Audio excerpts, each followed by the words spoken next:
And with that, we welcome you. It is the beginning of Friday Night Racing here at the Velodrome. Thanks for joining us here on this beautiful Friday evening. Our first group coming up to the rail right now are juniors. We have a junior focus night tonight. Not just our junior competitors, we got a Kitty Kilo coming up in a little bit. First up, a scratch race for our young competitors. Our officials will get them started. And we're going to talk a little bit more about this race and the rest of the night in their neutral lap.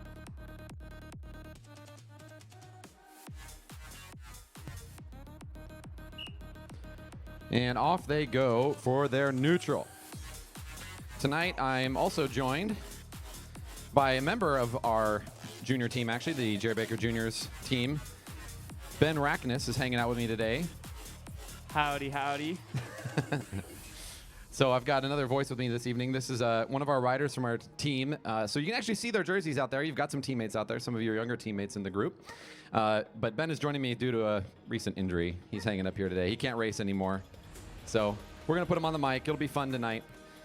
So what are you hoping to see out of your colleagues here, some of your young buddies in the Jerry Baker Juniors jersey this evening in the scratch race? I'm looking to see some fast racing going down. A lot of smart play from a couple of the older juniors.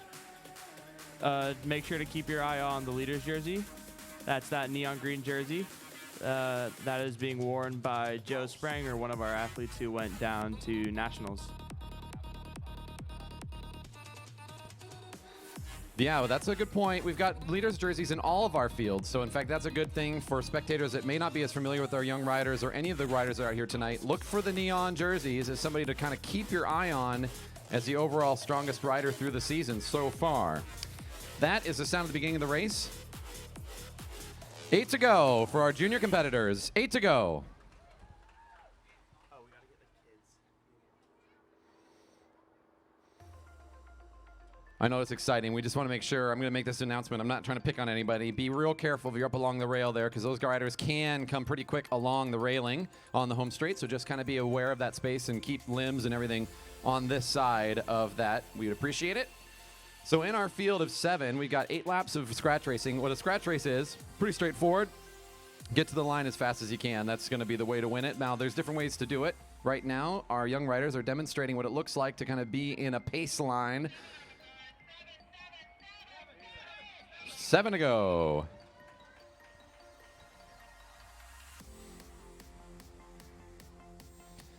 So that, I believe, was JC Pyle starting to get things moving along.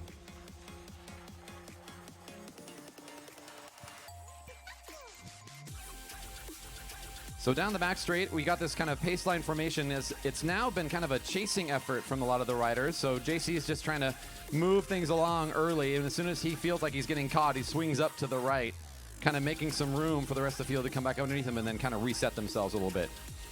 Seeing 6 to go as they come up to the home straight.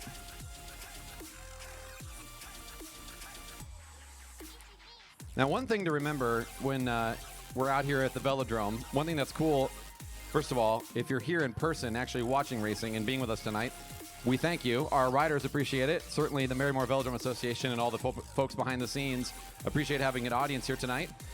The best thing you can do is, as things are going to rolling around and you find your favorite riders, don't be afraid to make a little extra noise as they come by you, especially as we get towards the end.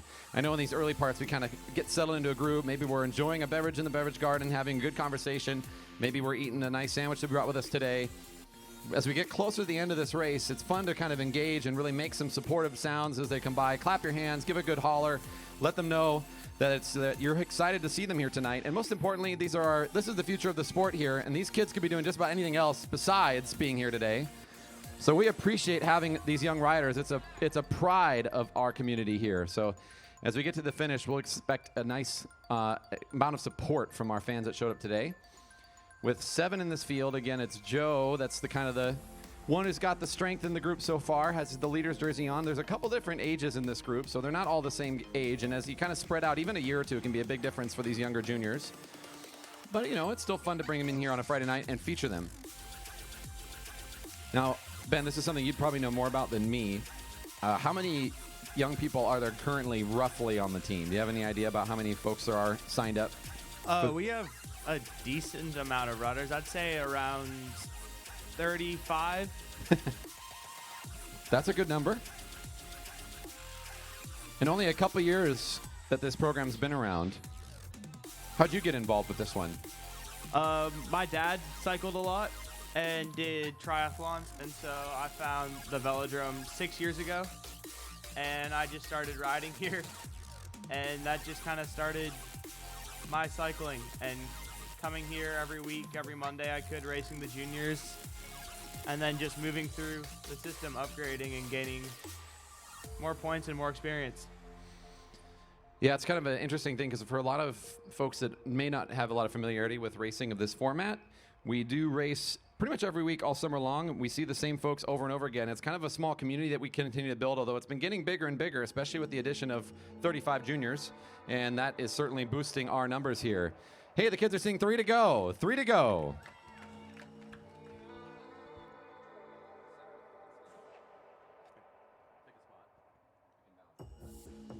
Yeah, within that number of 35 on our team, we sent 12 riders down to Junior Nationals in Carson, California. And so we all had a really good time doing that. Everyone showed a lot of progression and did really well. 3 riders in this field attended. There's Joe Spranger, JC Pyle, and Lucy Gilchrist. That's awesome. Came down. Was there any standout results for you or that you can remember from that experience? Yeah, we collectively got a lot of medals. We had a team sprint receive a bronze, and I personally took a bronze medal in the kilo. Awesome. Yeah, that the bronze, the team sprint one was particularly fun for, announcement, I thought, when I heard the news of that. To see the three of you guys working together to pick up that result was pretty cool to see. Yeah, it was a good time for sure. So they just came by the line at 2 to go. So the next thing that's going to happen is we're going to hear a bell, and that signals to the riders that it's going to be 1 to go. Now they're all together. Who do you have your money on right now if you had to have your money on somebody? I think it's going to be a good sprint between Joe and JC.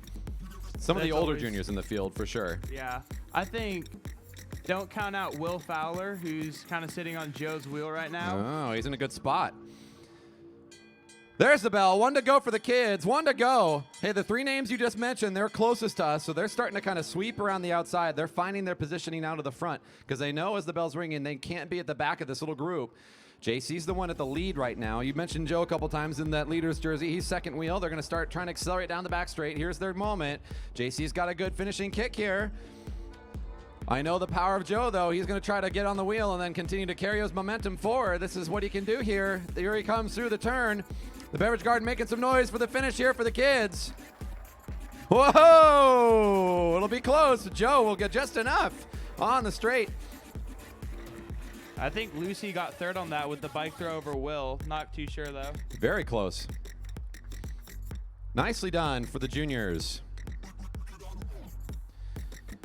All right, and with that, we are going to carry on with the program. Our next field up is our women competitors for their scratch race. On deck, the Cat 1-2 men for their scratch.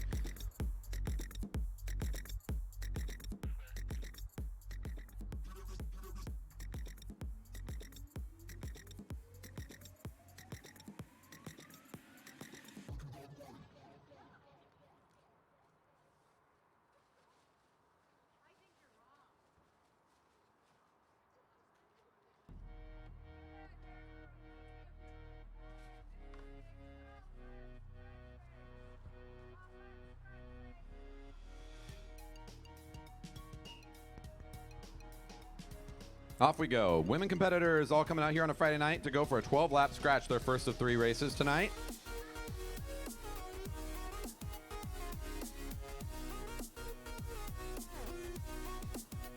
If you haven't taken the time yet to pull out that smart device and check in with what's going on with our social media, we'd really encourage you to take us a moment to give us some support. If you find anything about what we're doing here interesting or intriguing, or you have yourself having a good time on a Friday night, we'd appreciate the support. Easiest thing you can do is head to our Facebook page, look for the Jerry Baker Velodrome on Facebook. You'll find our fan zone. Give us a thumbs up and get instant updates from us there. Twitter and Instagram at JB Velodrome. That's JB Velodrome. And, of course, our recently started YouTube channel, JB Velodrome. That's JB with a space, Velodrome, where you can find all of our live streaming events, including tonight's racing, as well as some other videos and promotional material we put out to our community. That whistle means racing is underway. We're going to start counting down the lap cards on the home straight. 12 to go for the women.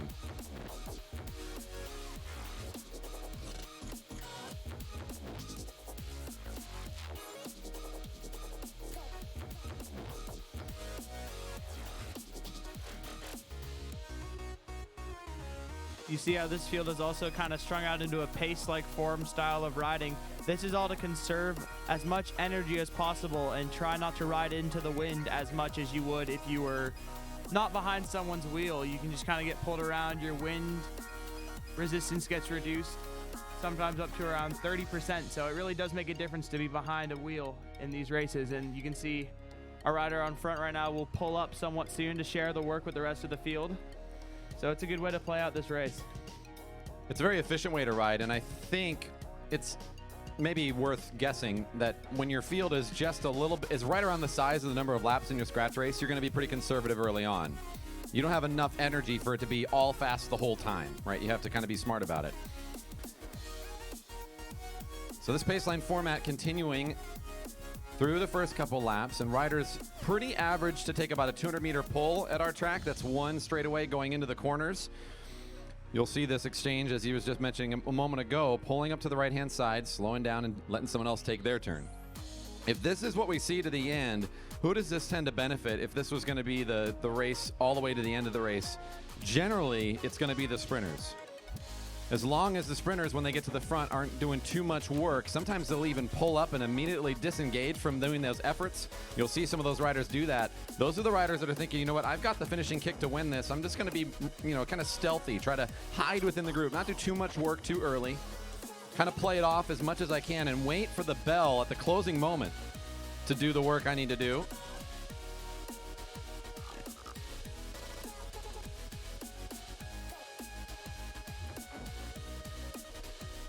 Another thing worth talking about here early in our program in these scratch races is if you are at all curious about trying this yourself, this is not just a sport if you want to get into it for young people to jump in. We have adult classes available as well. So if you're looking for trying something out like this, or you have questions about how this race works and want to know more, a good place to do it is to come on out to the track, sign up for one of our adult track classes. We still have a couple remaining. There's 2 on our calendar in the month of August. There's one this weekend, one next. If they happen to fit your schedule, you can spend the $50 online to register, and that includes a fixed gear bike, which these riders are on right now. We'll give you the fixed gear bike. You just need to bring a helmet and some athletic wear, and you're set to go for a 4-hour class and instruction on how to race on the track. You can sign up for those classes conveniently online at velodrome.org, the home of everything to do with the Jerry Baker Memorial Velodrome.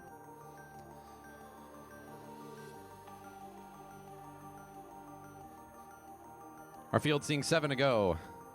Now, Ben brought up earlier, it's worth keeping your eye on the leader's jersey, and she just found herself up at the front. She's got bib 101 on, and that's Annette Williams. She rides for Center Cycles. Multi-time Masters National Champion in various categories. A strong rider. She did deal with a little bit of injury earlier this year, but she's been showing a lot of grit by continuing to show up week after week and is still doing well, good enough to hold on to that leader's jersey in the women's competition so far. Another rider to watch. She's wearing the colors of the Jerry Baker Juniors team, but she has been competing for that leader's jersey all season long, and that is Kelly Darlene. She just swept up to the right and is going to the back of the field to try to hide back behind everybody again. She's got on that big, thick rear wheel. You can see it's kind of a tannish color. And I think third in the competition right now is actually Coach Edwards, who is in the Greg's Cycle colors, the all blue that just swept up and went all the way to the back also. So our 3 leaders in the Omnium just went to the back of this long lineup, and as they did so, almost an invitation for a new move at the front. So we're going to try to mix things up here as Becca Book in the orange has picked up a nice kick here and is trying to open up some room for herself. Seeing 5 to go. Bryn Ward is on the hunt, and the rest of the field now starting to decide who's going to do the work to chase as Margot McBurney for Liquid Velo does decide to do a little bit of work here to try to bring the group closer. So from the looks of it, Becca Book was just waiting to get to the front at this point and then just go from the front. And that's not a bad place to be. If you're already at the front of the lineup, you don't have to sprint around at everybody, but everybody can see what you're doing. Not a lot of response except for Bryn. 4 to go. Becca's trying to get away from this thing now. You notice the field is kind of broken up into separate groups after this attack. This is quite common as some of the stronger riders will work together to try and bring back this group, and that may cause some trouble for the back of the field. So now, in fact, following that, it does look like we kind of do have a couple of different groups here. As you said, we have now the main field, which includes those breakaway leaders. We got a chase of about 2, make it 3 riders coming up here. And they're seeing 3 to go. Here's our field, 3 to go. Thank you.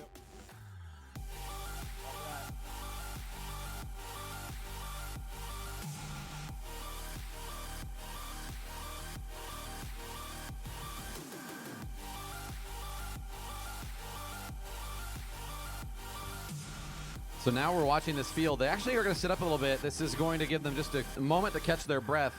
There was a couple of riders breaking off the front, starting with Becca Book. The rest of the field catching back on, so it's a lot of energy spent. Now they know the race is almost over. They might as well sit up a little bit, maybe get some oxygen back in the system, reset themselves, and then look for their next window of opportunity to go. 2 to go.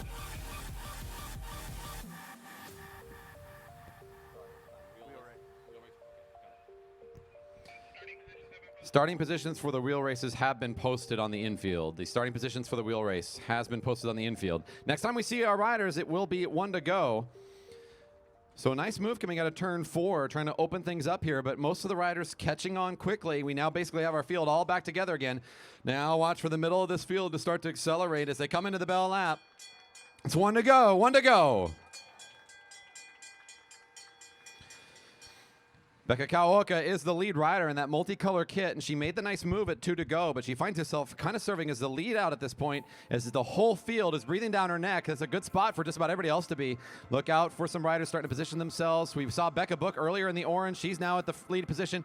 A nice acceleration from Judah Secondbaugh. Look at the lineup from our strong riders. A little bit of action there, not finding their lines they need to, as Darlene is flicked around a little bit. Now coming out of the turn, it's Annette starting to find a little bit of speed. Judah Secondbaugh with a good sprint. Annette Williams finds the speed, I think, unofficially. I made this comment last week kind of off mic, but watching those two sprint against each other, it's kind of like the two most opposite styles I could imagine. We got Judah up and out of the saddle, just looking like she's putting it all in there, and Annette's just like down and low and calm and silent as she comes to the line. It's an incredible difference between those two and their styles. Nicely done in our first race for the women. They will exit on the back straight.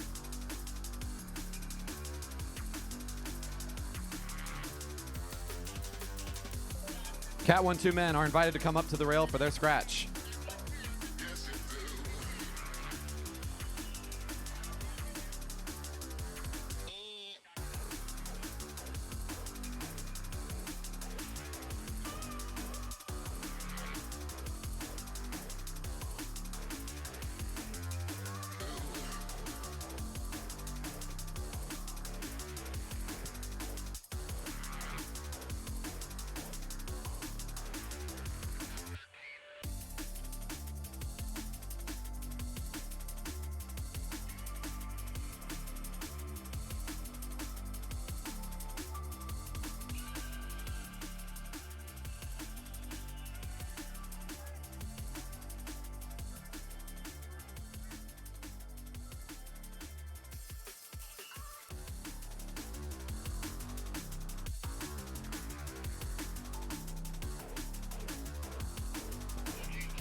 $16 laps for the scratch race.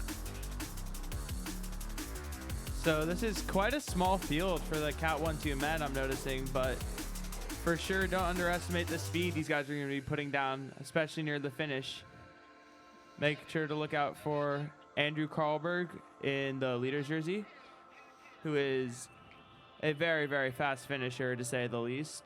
Also, Andy Baker, Kenny Williams in the dark blue kit riding for Center Cycles, and John Bowie in the near the front in the green kit riding for Liquid Velo.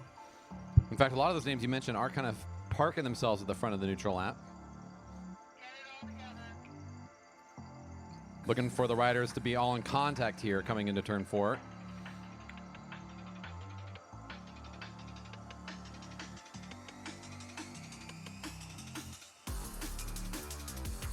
And you wouldn't know, by the way, it's spelled, but he actually corrected me a couple weeks ago, which I'm so glad he did. John Bowie. Who knew? The dude's a speedster, though. I know that. Off the front, this is Chris Wilson, who is a very good endurance rider, so the field's going to close that gap up really fast and just not let him go anywhere with it. We've seen it week after week. Whenever Wilsons gets to the front, he does that again and again and again because he's trying to put pain on those riders. I mean, you know what that feels like when you're out there. It's like, come on, man, stop it. We got to go catch you again and again. Those kind of attacks are really painful to endure. So he's going to keep trying them, I'm sure. And now the field's actually up to pretty good speed after that effort by Wilsons at the beginning of the race.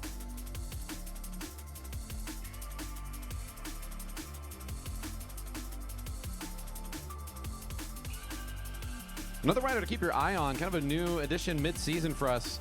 He's riding in bib number 47 is Willem Kaiser. After last week's performance, this non-stop off the front moves, trying to put a lot of pressure on the riders. He's riding for Scad in the black and yellow right in the middle of the field.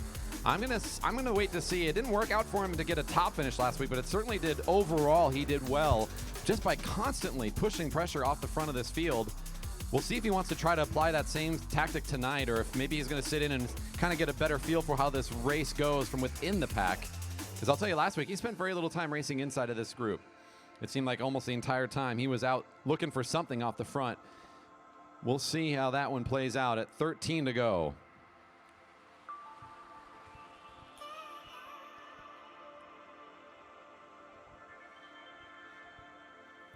Now, I'd say the current state of the race, as long as this is kind of the way we go it, you got to give advantage to the leader's jersey here, right?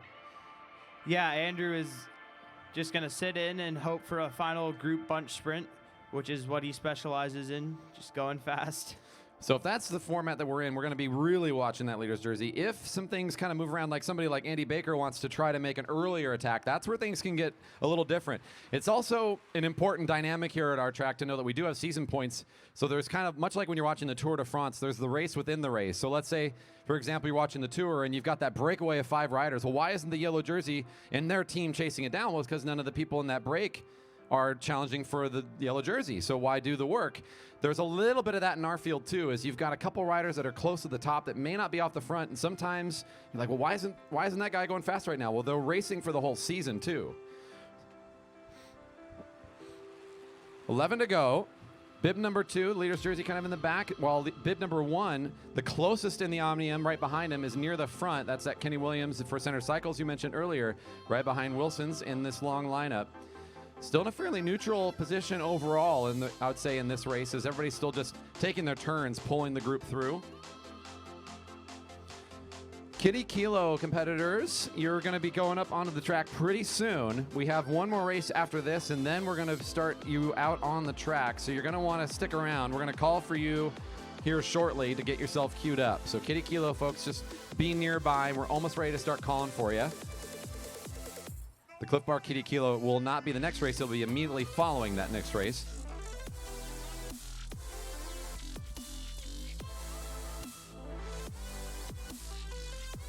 Ludo Max for Hodgins Berman takes a pull at the front. Now the tempo looking immediately a little quicker as Baker gets to the front, almost like he's wanting to maybe establish some authority here.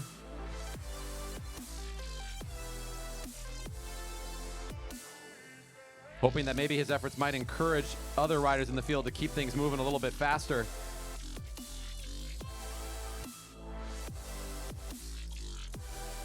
And almost halfway through the race, our field still together, our group of 13 starters, as mentioned, a bit smaller for a field on a Friday night for us in the Cat 1-2s. But a lot of our fast finishers and certainly our top producers over the season have showed up tonight. So no question about the speed capabilities of the field, especially as we come into the finish. 8 to go for the group as they come across the line there. On the front now is Brennan Hodgins, who is another junior who can pack a really strong finish and has a great endurance capability. So look out for him. He is definitely a rider to watch as the field comes around.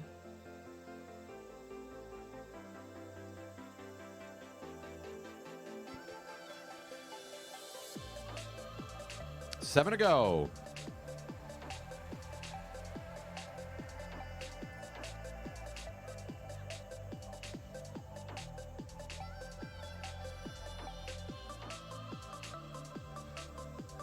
Willem Kaiser at the front now.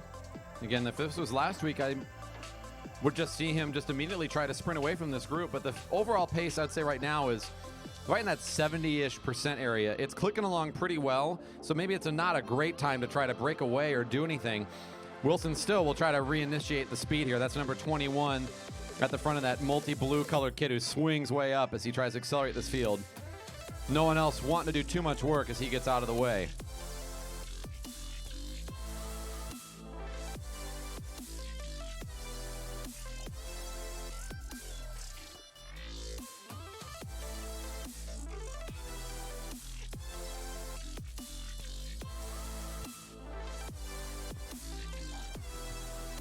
Nick Martinez for Pyatt Broadmark now pulling off, letting Hodgins take over again as this field has increased speed. It feels like they're moving towards the finish. They sense that they're getting closer. Everyone's just waiting for something to happen. Someone's going to make that move that just makes the entire field go crazy in just a second. It really does become to that point now where one of the reasons why the field is getting faster is everybody feels the anxiety like you need to be near the front, or at least you need to be thinking about getting to the front. At 4 to go, nobody's going to dive in just yet. And there goes our guy I was talking about earlier, waiting a little longer in this race, thinking maybe he can go at the 4 to go mark. So he's going down the backstretch. That's Kaiser, and it looks like Wilson's both trying to join in here. So both a little bit more endurance focused. If they go for this nice, little bit more than a kilo effort, maybe this would be their way to win the race. 3 to go. Kaiser and Wilson's together. Nick Martinez at the front of the lineup for the field, trying to bring him back in.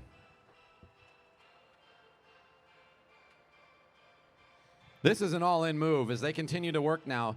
Yeah, they had a moment there just a second ago where they could have said, you know what, this may not be the move. Let's just kind of abandon and get back into the field and sprint for it. I think they both know that that's going to be a tall order tonight. So they're going to go ahead and just go all in on this maneuver here. And at 2 to go, it's still 2 leaders. There's Hodgins trying to use some of his top speed to help the group get back into reach.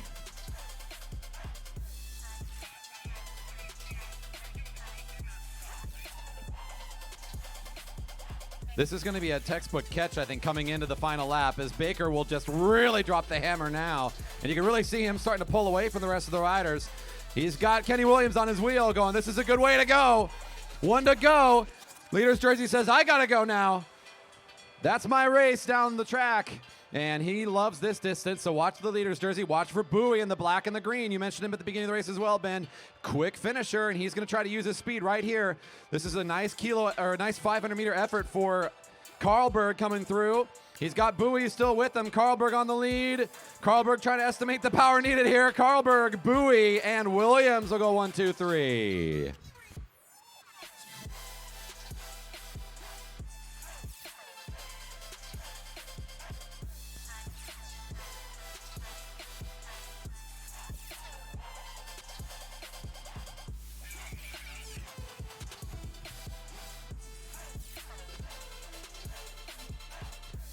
Cat 3 men to the rail, please. Kitty Kilo competitors, everybody who signed up for the Kitty Kilo today, please head it over between the grandstands and the beer garden, and we will get you queued up. Kitty Kilo and parents, come on over to the area between the grandstands and the beverage garden. We'll get you queued up for your racing.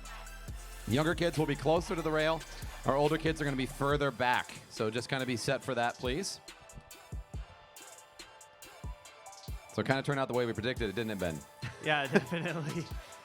I had a pretty good sense of it. We watch a lot of racing. I don't do so much of the actual racing part. That's your job.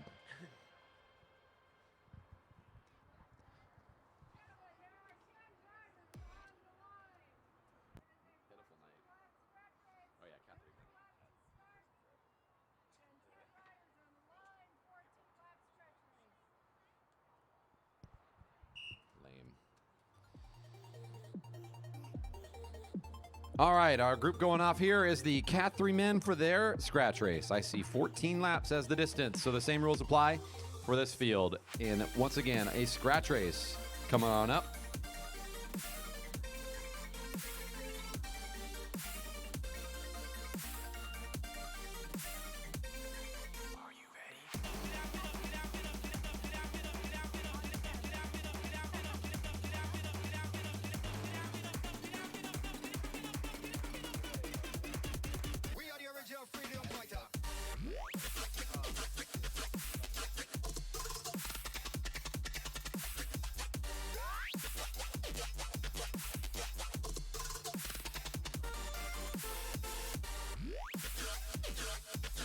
So just a week ago, this was the field I was in fact racing in. And so there are a lot of strong riders in this field that I could point out right now. I can't not mention my two teammates in those black and blue Jerry Baker Jr.'s kits. Carl Pradis right now on the front in the black helmet. Henry Kaiser second behind Carl with the blue helmet. Also have to mention leader's jersey, Alex Siegel. He's got a great sprint. And a good fan base. I can hear there's some Alex fans out there. Peter Snoblin on the front, a great endurance rider. Field will be looking to chase if he puts any moves down.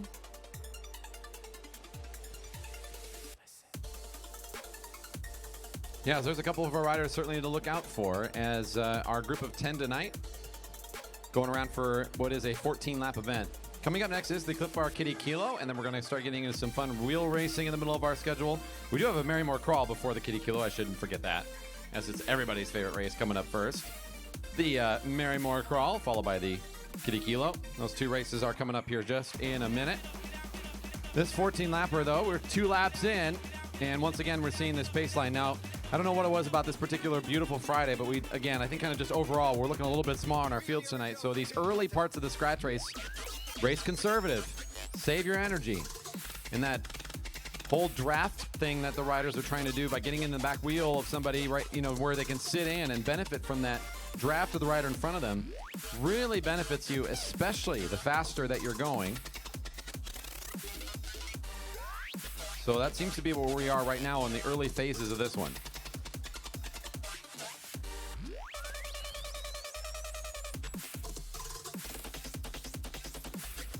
Now's a good time to remind everybody about Fred's Race coming up in just a couple weekends. We got Fred's Race starting on August 16th.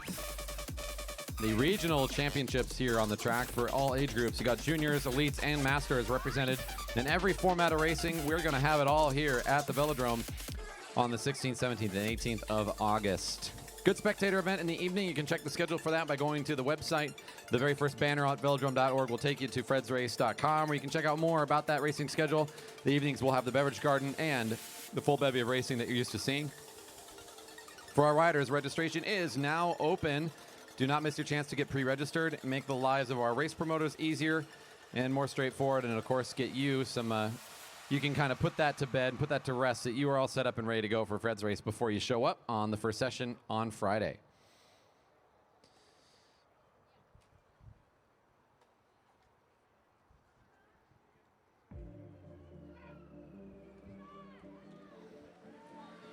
And at 9 to go, the Laser's going to try to do something here with some moves of his own.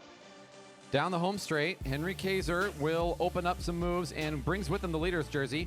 And immediately this field says, yep, we got to do work right away to try to keep this all together.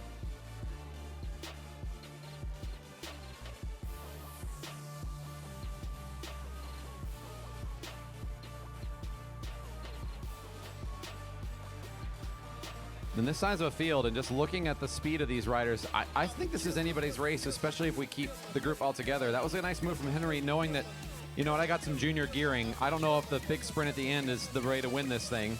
Maybe I got to put some pain on this group. But for everybody that's in about the same size gear or so, has the ability to kind of gear up the way they want to, there's some good finishers in here. We didn't mention a few of the other riders in there that have kind of are going to find themselves in this field. I got my eyes on another finisher, Hyun Lee for Pyatt Broadmark, kind of in the back middle area right now, trying to stay out of the limelight too much, as he's thinking maybe I have the finishing kick needed tonight. That's bib number 301 in the Pyatt Broadmark management team.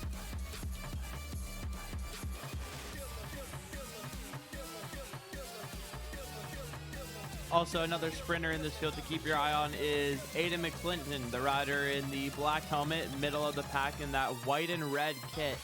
Aidan can put together a really good sprint when he wants to, and so I'm guessing he will definitely be in contention for this final sprint.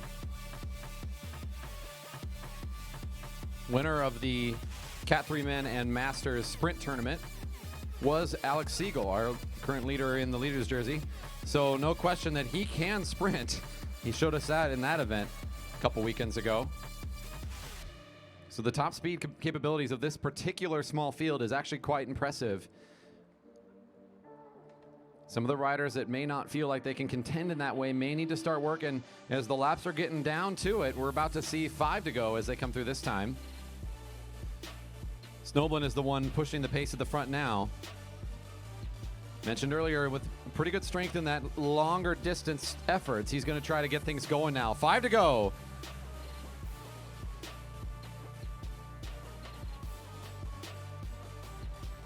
Not many other people in this group, though, are willing to do the effort that Snoblin wants to do. So he will pull up, and the field says, sure, we can slow up again.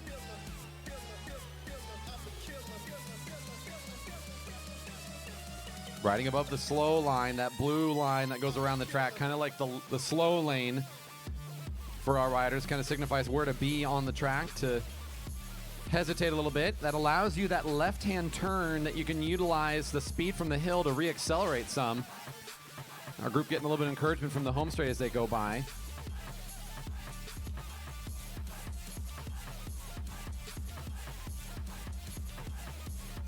They're in the final mile of this race. We are a 400-meter track. There are 4 to go as they came across the line this last time. So just under roughly a mile of racing left to go. And the time for an early attack is going to be closing down really fast.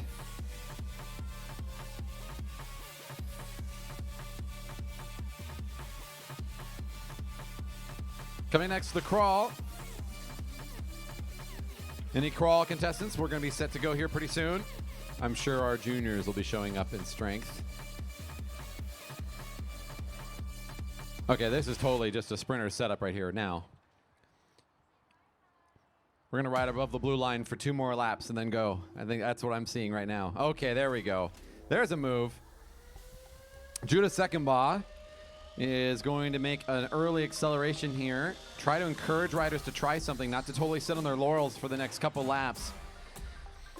Then we've seen this a couple times. If riders aren't willing to do the pull, then the speed is going to die almost immediately. At 2 to go, Snoblin is going to try again. Right on his wheel is Adam Leopold, another rider that probably benefits from trying to go a little bit longer distance here. Everybody's pretty much straight in a single file line now, going down that back straight with Snoblin in the lead. Leopold still doing some work here to pull the group through into turns 3 and 4, and he's about to get the sound of the bell. I mentioned him earlier, it's Hyun Lee on his wheel in a good spot here coming into the final lap. It's 1 to go. Find your rider, make some noise. 1 to go. Adam Leopold has found himself at the lead position on the bell lap. What a tough spot to be. Here comes our leader's jersey right out into the clear daylight now. Siegel with a big attack coming out of turn 2. And here comes Hyun Lee, the rider I mentioned earlier, with a pretty good finish himself. He's going to try to chase down Carl Pratis, mentioned earlier, coming into it. But it's going to be Alex Siegel all day long, all the way around the track. Siegel, Lee, and Pratis. Right behind him is junior teammate Henry also. So the juniors coming up to the top 5 and a finish there. Our leader's jersey will take it, and Hyun Lee coming across the line second in that finishing position.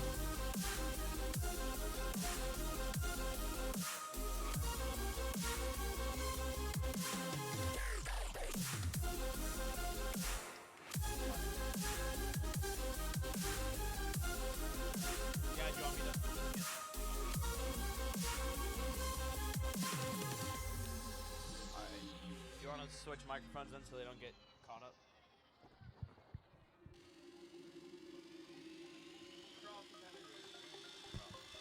Crawl competitors to the rail.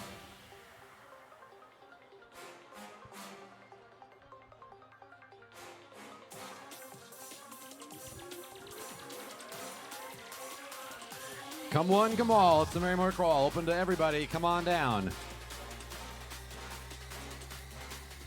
If you've got any small bills in your wallet you're looking to get rid of, you can definitely hand those out over the rail. Maybe motivate some riders to kind of break out of their slow riding and try to tempt them with some cash. Yeah, the goal of this race is actually to go slow, at least at the beginning. To stay in control of the bike, keep yourself upright until the bell rings at an unknown time. Then it's a 1-lap race.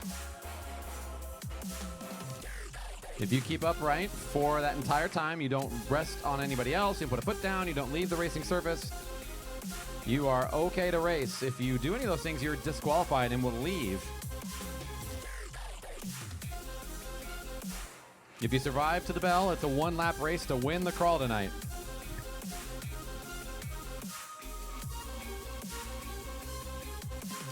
So to go to the slow, the riders are going to be doing what's called a track stand, where they put even pressure on their front and back pedals. Since these bikes are fixed gear, they have no gears, no brakes. And so it's easy to just balance yourself, applying even pressure on the pedals. And that'll eventually get you to a standstill speed. So these riders can just sit and wait for the bell.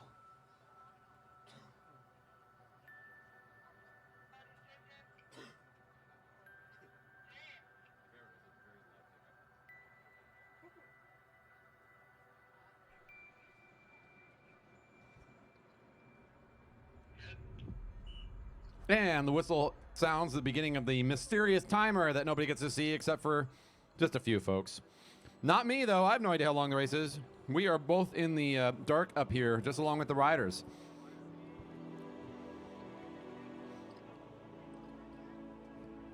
Pyle's going to come right up to the front here.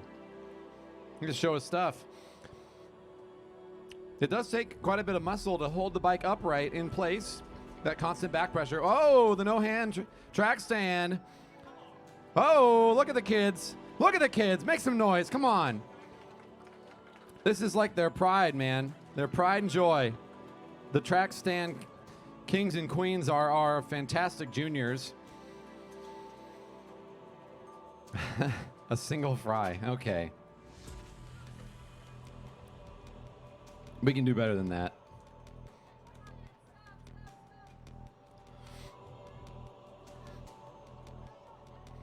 You can see riders as they come up to the finish line. If they cross early, they are exiting on their own. Oh! Hand down on the rail there.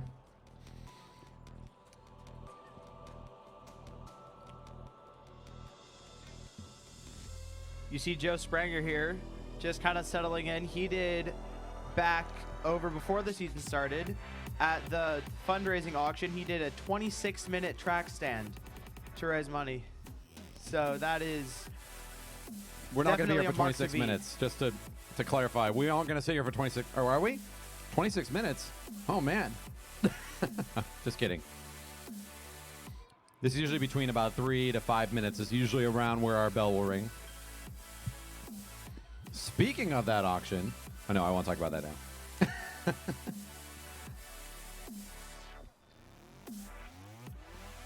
Sounds like Andrew and JC are having a good conversation up here. I'm doing really good.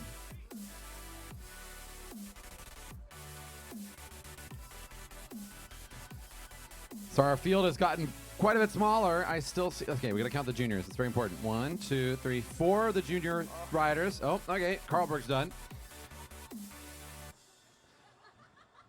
Second bot coming up to the front here. Baker's still in on this one. I see 3... 4 juniors still holding on here, so none of our juniors have left. We keep losing some of our other riders, but the 4 juniors are still here.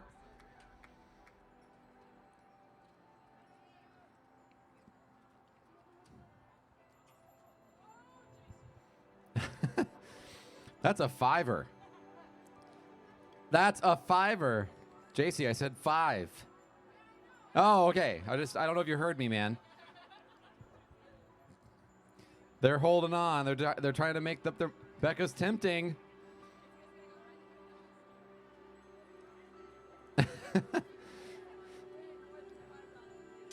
There's the bell. 1 to go. 1 to go.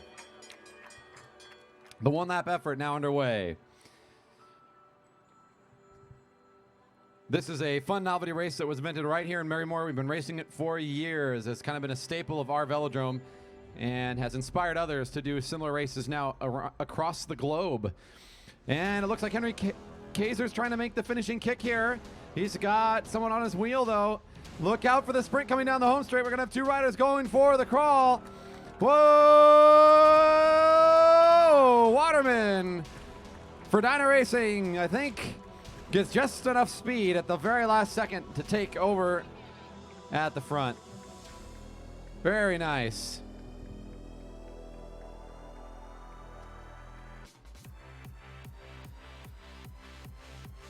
And our riders will take a moment of respite on the infield as we bring out our favorite group, the Kitty Kilo competitors, our young riders, the future of sport here in our region. Going to be coming out onto the track for some fun racing today. Thanks to our sponsors, Cliff Bar, for their constant support of this great event.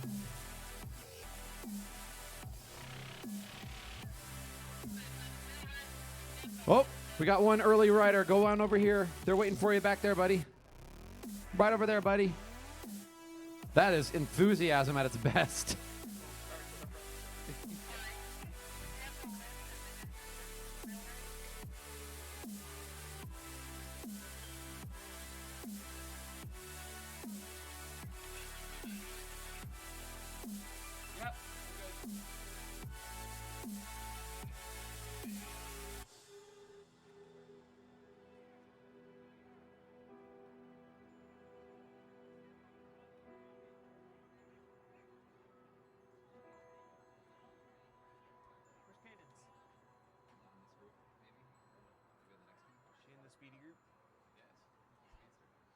She's got those legs. She's pumping.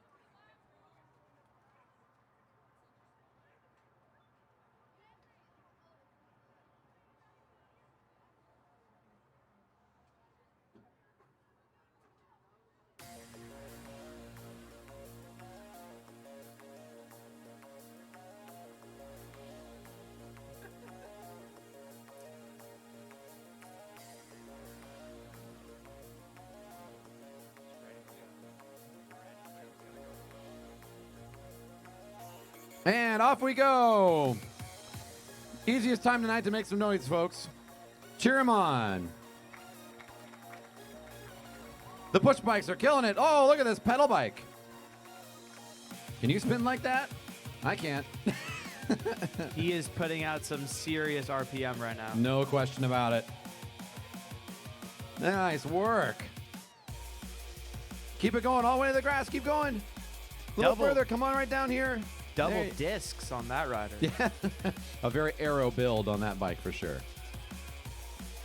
Nicely done. We're putting our hands together for following instructions. Woo! High fives all around.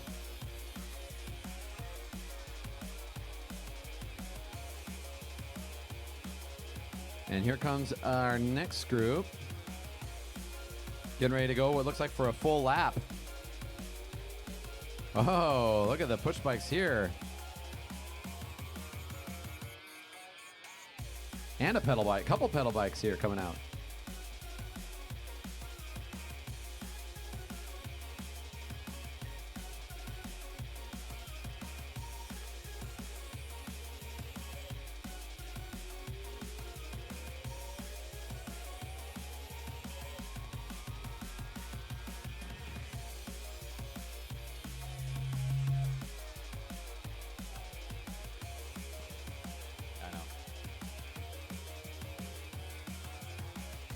All right, our next group about ready to go. They are going to go around the track for a full lap coming up here, so they're getting instructions. Off they go, one to go, all the way around the track. Look at the smiles, the talent, the speed. Kicking it. Yeah, training wheels and all, man.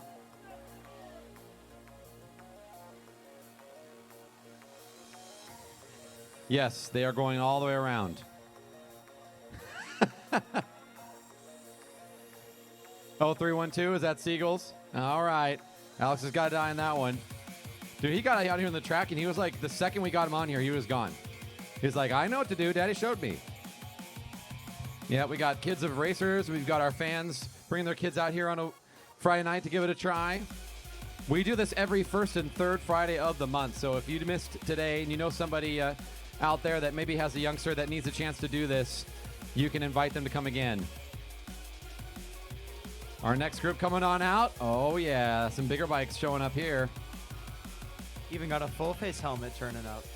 Yeah. That is intense. Not to mention the helmet might be bigger than the kid, but that's all right. That is safety. And I love it.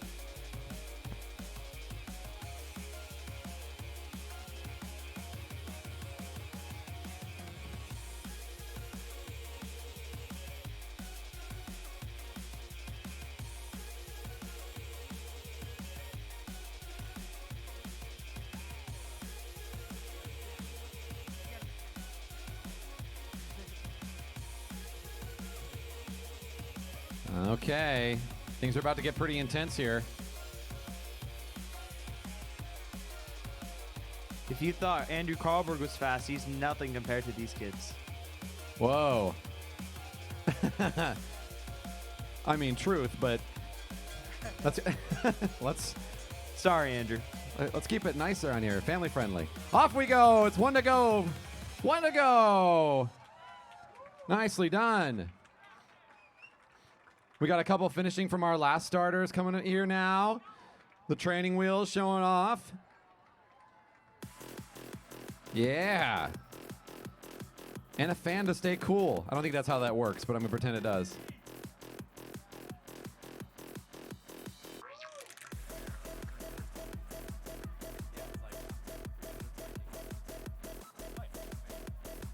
Here's a couple more coming by, showing off their fantastic technique.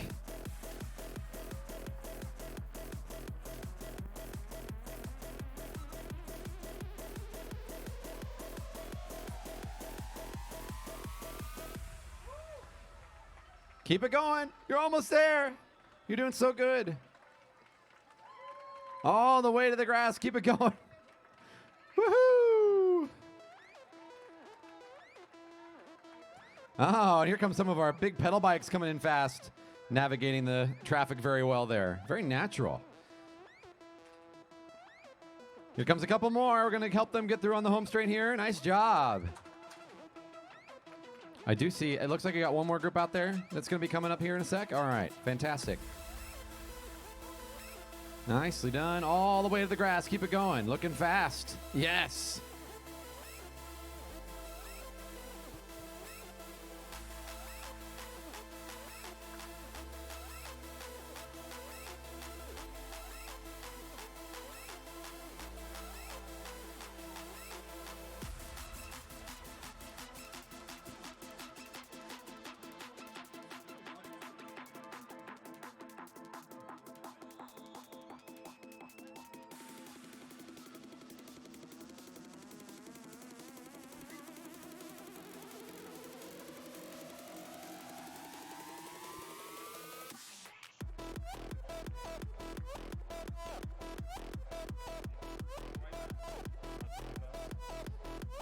Nice finish. Got one more here coming in for the finish. Nice job.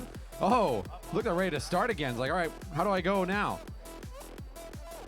Right on down to the grass. Nice work. Woo!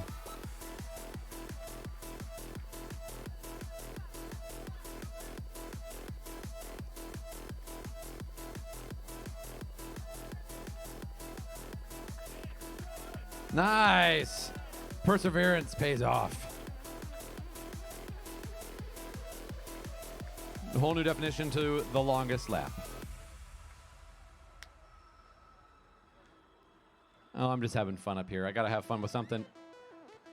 Oh, this is gonna be fast. Here we go. 1 to go, 1 to go. Nice. Got the suspension out here now. The Ninja Turtles here, and these guys are braving the corner a little bit. All right, I see you. They are ready for a track class, almost. Nicely done.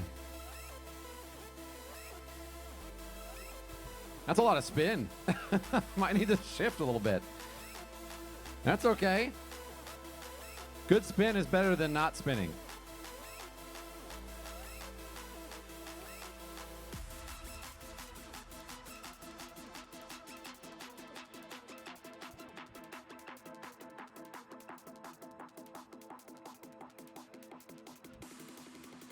All right, here they come. One more round of applause here as our Fast 3 finishers coming through. Nice. Whoa, whoa, look at this. He sees he's coming. They're going for it. Whoa. Very nice. What a good finish there. All right, kids, great job today.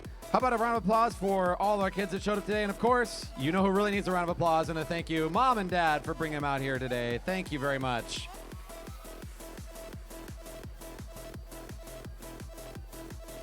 We'll have all of our riders exit the way they came in, so thank you for escorting them right back on out.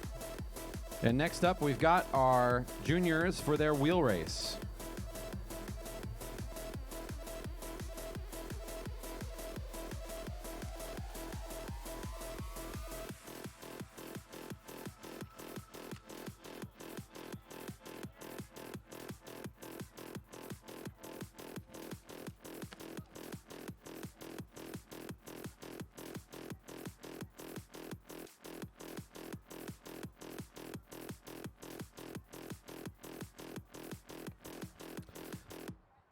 All right, so now we bring on up our juniors for their wheel race. So our riders are getting set for that.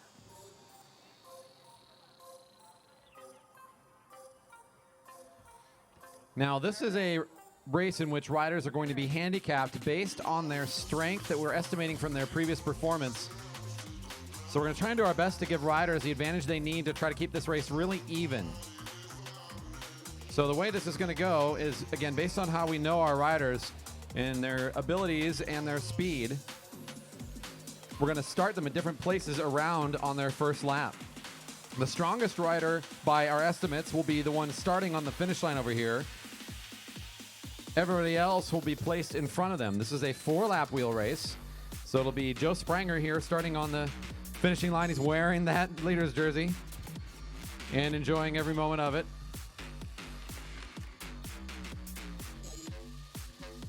Then spaced out at 30-meter distances ahead of him, J.C. Pyle at 30, Will Fowler at 60, Lucy Gilchrist at 90, Cooper Bunn at 120, Indigo Vining at 180, and Mackenzie Guthrie at 210. That will be our field.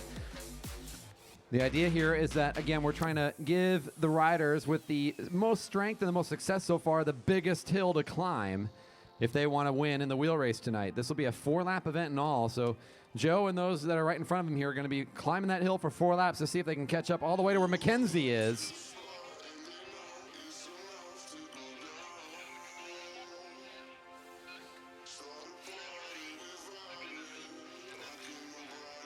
All right, we're just about set to start here on our wheel race.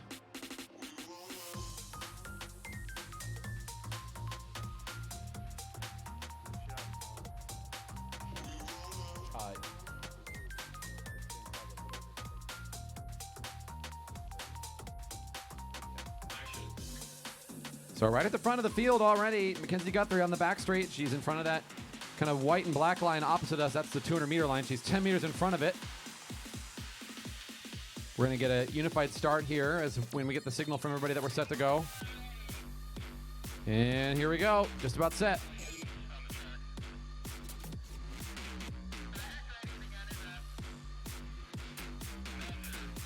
Riders ready. The gun is up. Off we go. Big start from some of our older juniors as they're really getting on top of that gear fast. Yeah, for sure. Definitely a good start here on the home straight. So now we watch the chase here of the riders trying to get back up to the lead. Here comes our leader, Mackenzie Guthrie, leading the lap. Indigo Vining working together at 3 to go. So now it's basically a chasing game. Everybody here is trying to chase back on that mean disadvantage they were handed. Joe's like, this isn't fair, man. It's so far to go.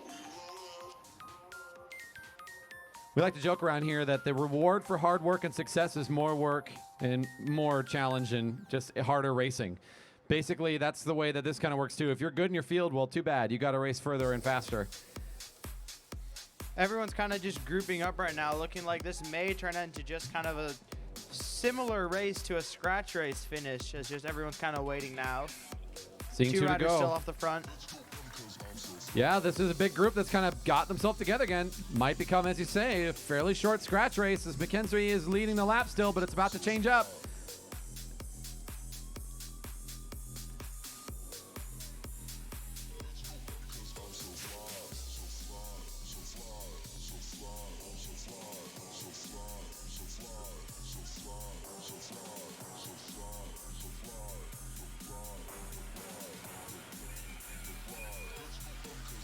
So our group kind of got themselves all back together again. Our juniors doing a good job here tonight. Make some noise for the young kids. It's 1 to go. 1 to go. Will Fowler is the lead rider right now. If you are going to be in this wheel race in a moment, you should head to your numbers. And if you are in the later races, why don't you also head there as well, because you can serve as a holder for a buddy. So if you can go ahead and head to those spots for the wheel race, that would really help us with setup. Thank you. Down the back straight, Will Fowler still in lead position. Here comes JC.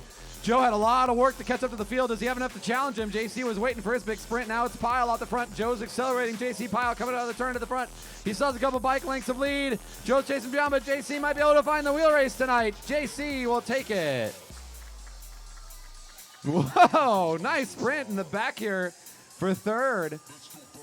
I really thought Indigo was going to take it there, but it looks like that was Lucy Gilchrist that held on for third place. Nice job. Nice riding to McKenzie here, too. Wheel race for our women is coming up now. Go ahead and find your spots. Wheel race for the women.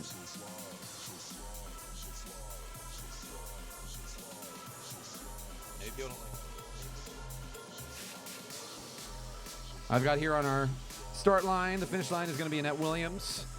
And then we got 20-meter gaps set off for our riders after that. So every 20 meters, we're going to put another rider. It's Kelly Darlene, Amara Edwards, Bryn Ward, Judah Secondbaugh, Becca Kawoka, Becca Book, Ashley Moore, Margot McBurney, Carol Johnson, and Christine Diebler should be our order all the way around. Our last rider mentioned, Diebler, will be on the 200-meter line opposite us on the far side of the track. Not a race we do often here at the Velodrome, but it's kind of an interesting way to start a scratch race. Essentially, it's what it is the handicap scratch. Our leader's jersey, of course, starting over here on the finish line, Annette Williams. We'll see how this one goes here shortly as we get the ready call here soon. On deck will be the Cat 1-2 men for their wheel race.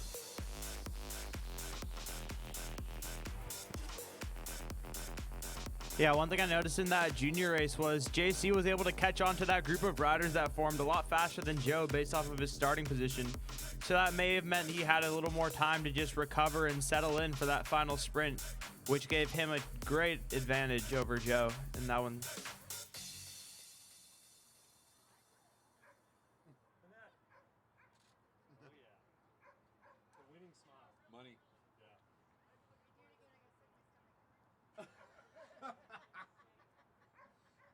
Let me know. I'll make sure to get that too. Documented. Riders ready. Gun is up. Off we go. This one is a same distance here, but with a few more riders, and the distance between them is a little bit smaller. That was a good point that you bring up about the distance that the riders from the back have to go to catch the field. Especially on a shorter race like this. At 4 to go. Carol Johnson is now our lead rider. Everybody's chasing her. You can see the distance between the riders a little shorter already. A bit of a field at the back has started to form with Darlene, Edwards, and Williams forming a trio, our three strong riders in the biggest disadvantage. Our lead group of three still led by Carol Johnson right now. She's got about 120, 130 meters between her and the following groups behind her. She's in a good spot here at 3 to go.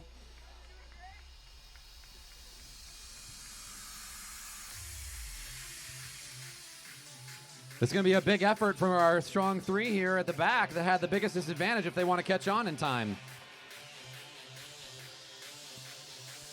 Carol just being able to pull this group around as much as she has, now turning a field of 5. The gap hasn't gotten too much smaller on our chase of 3. We have a couple of riders that are on their own as well in the chase trying to get back up to this field. Now seeing 2 to go.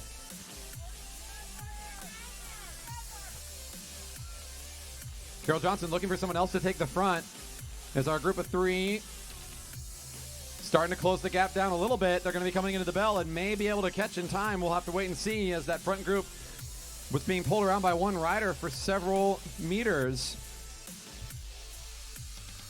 Now looking at about a 30-some meter gap or less as Annette Williams is starting to chase down on this thing. Kelly Darlene takes the front of the chase group. Again, I'm talking a lot about the back of the race because they are our strongest riders as the bell's ringing. One to go. One to go. And they catch at a good time. The field is all coming back together again.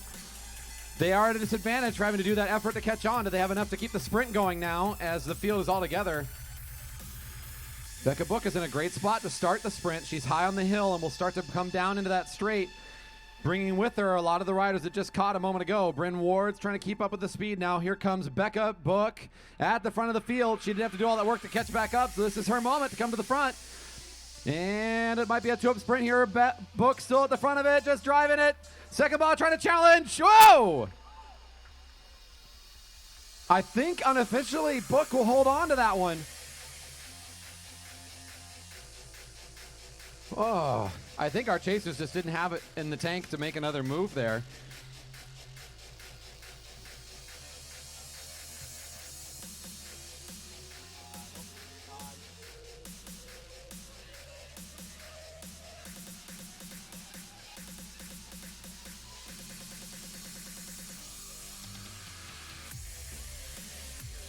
Cat 1-2 men to the wheel race, please. Cat 1-2 men, if you're a Cat 3 rider and haven't gone to your spot yet, you could serve as a holder. That would be helpful. Cat 3 men for the wheel race are up next.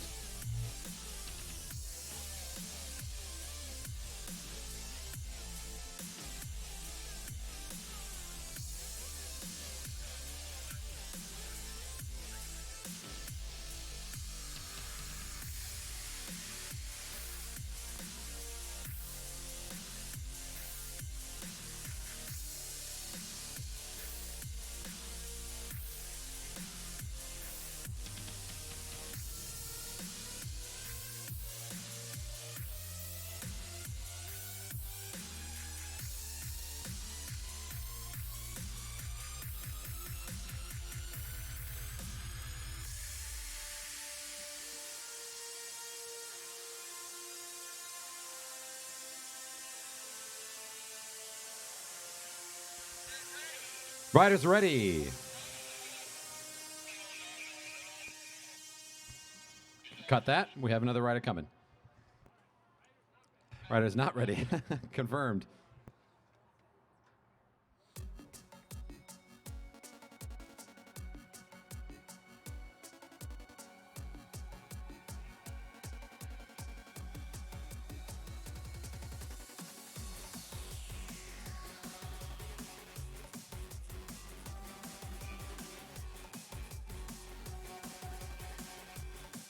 Riders ready. Gun is up.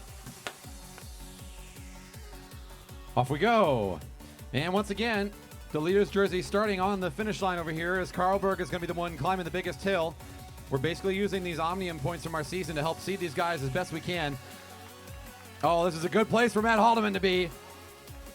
I don't want to sprint against anybody. I just want to be uncatchable. So Matt Haldeman's going to try and put a big effort in here.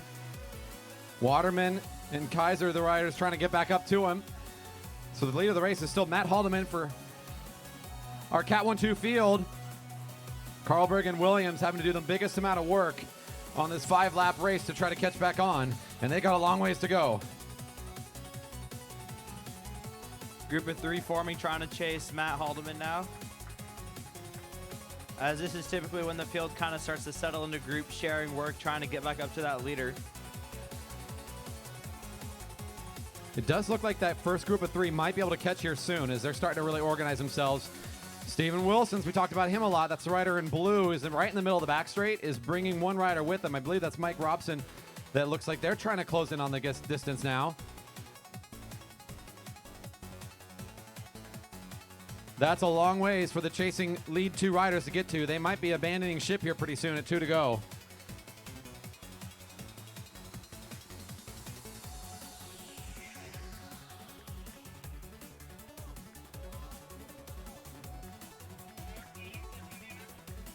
I think our lead 2 are just being left in the dust at this point as they're having a hard time adjusting to the speed at the front of this group. And that's a really big distance to close down before this thing is over. I think they might be thinking about the points race now as it's Martinez at the front, 1 to go.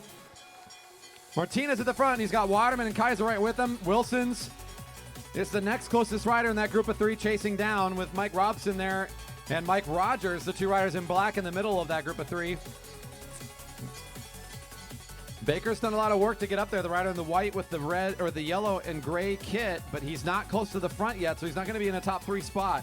Coming through the home straight here, our wheel race, given some new names at the top of the Cat 1-2 field tonight, will be Waterman taking on Kaiser. It'll be Waterman, Kaiser, and Martinez.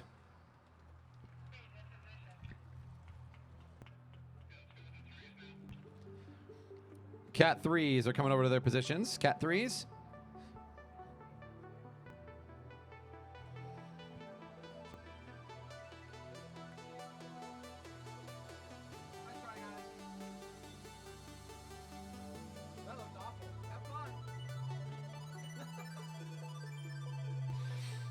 Coming up after the wheel race for the Cat 3 men, we have our juniors for their stayers race. Stayers race is going to be set to go here soon. So stayers partners are going to want to get ready to go. We might need a few holders for our riders out here. If you were in this wheels race a bit ago, you might need to come out and help, as it looks like there's a couple of lone riders needing holders. Thank you.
Riders ready. Gun is up. Wheel race is off.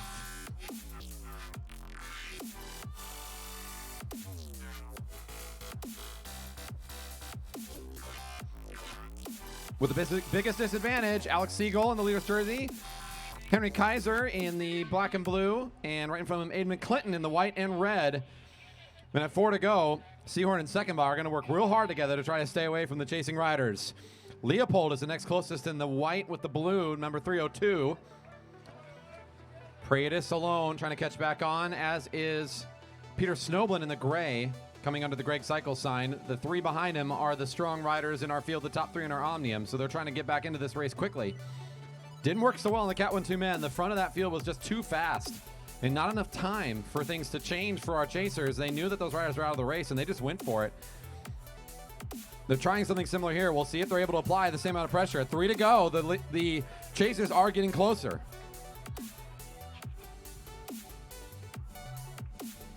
Kaiser pulls up and out of the way. Kaiser pulls up in the way, excuse me, looking for some help. And now I have a Kaiser and a Kaiser out here. This is going to get even harder. So our chasing group of 3, Snoblin is the leader right now in that group of 3, with Mcclinton getting a little bit off the pace. There's a lot of chasing for these riders to do. 2 to go. Our group of 4 coming across the line at the front of the race. Here's our chase of 3 plus 1. As has been the case in a lot of these races so far, as they do tend to kind of clump up because you want a buddy.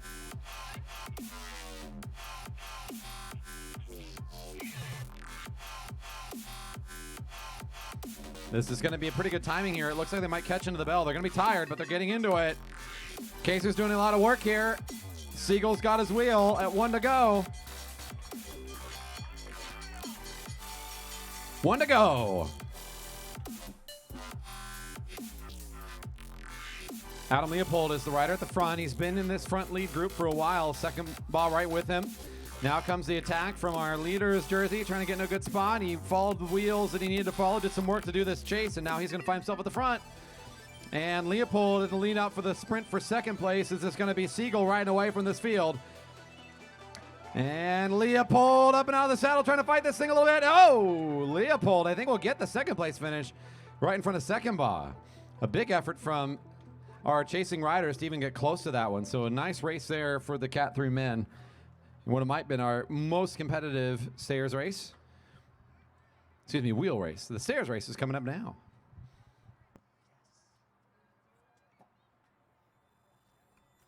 Stairs race teams, time to get yourselves together. We are about ready to start your event. Stairs race is coming up.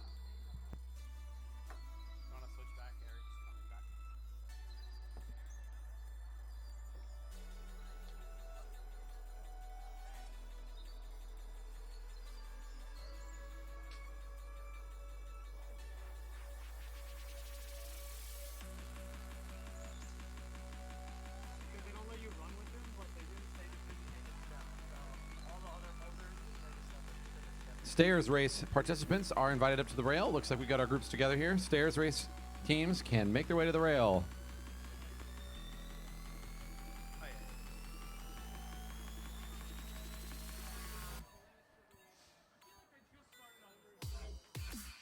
I don't think so.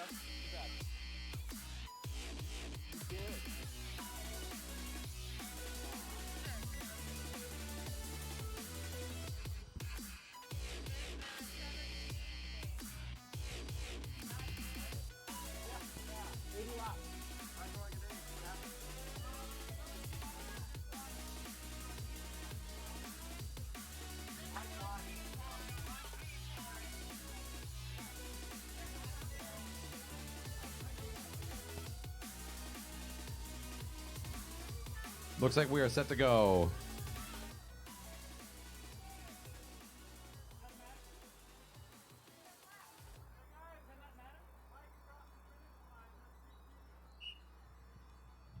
All right, off we go. Now the stairs race is another form of a novelty race that we love to do with our juniors on Friday night, because the way this works is we pair them up with an elite racer. They get to find a buddy, put on the same jersey, and become a team. Now the way that the team will be scored tonight in the stairs race is by the time of the junior, but the elite rider can work to help them however they see fit. So they can do all the work during the early laps. They can try to bring them up and bridge those gaps as needed, but it doesn't matter if the elite rider does it. If they leave the junior behind, well, then you're not going to do any better on the race. So it is a cooperative effort between the younger rider and the elder rider. They're teaming up today to try to get to the finish line as fast as possible. When they come into the final lap, again, these riders are going to want to sprint as quick as they can, but they're going to have at the same time be looking over their shoulder and seeing how fast can we go. We're going to make sure that the junior's right with me.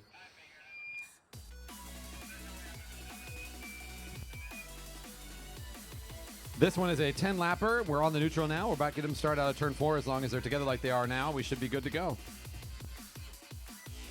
Yeah, the juniors will be shouting commands to their adult racer. They'll be saying faster, slower, and that'll determine how fast the adult riders can pull them around the track. Are you saying you don't get an opportunity to like go to a training center and work on this for hours before this race? Take it seriously enough. Well, there you go. Man, we got a stairs race coming up in a week. We got to train. That'd be pretty intense. A lot of these matchups are just our local riders kind of getting together on a Friday night and making some arrangements, coming up with some systems for how they're going to race out there, communicating during the race, figuring out what's the best system. Yeah, these races usually just turn into the adult racers chit-chatting each other.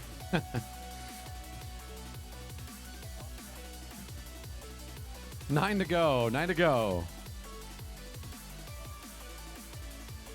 I mean, you say the adults talking to each other. It's basically Andrew. Yeah. Andrew and Andy on the front, Yep. communicating. Having a nice evening ride.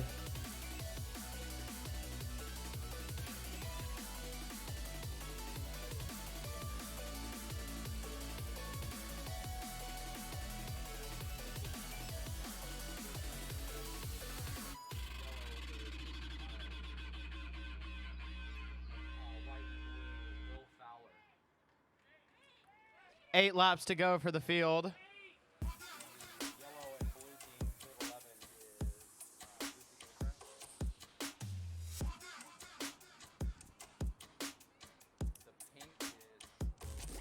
Andrew and Andy still controlling the front. They're guiding their juniors. Andy guiding Joe Spranger. Andrew guiding JC Pyle. We've also got Kenny Williams guiding Lucy Gilchrist and Annette Williams. Guiding...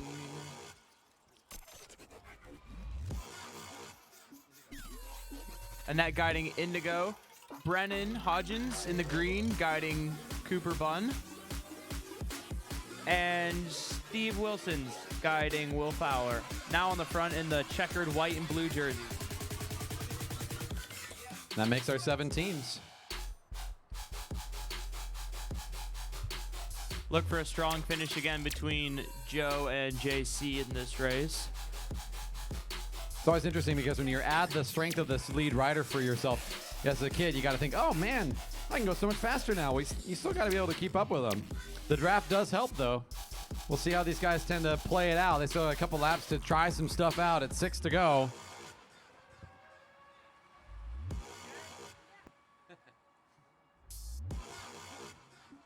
Checking in with our kids. I heard a little bit of communication there. Got to make sure your rider's still with you and the pace is still good.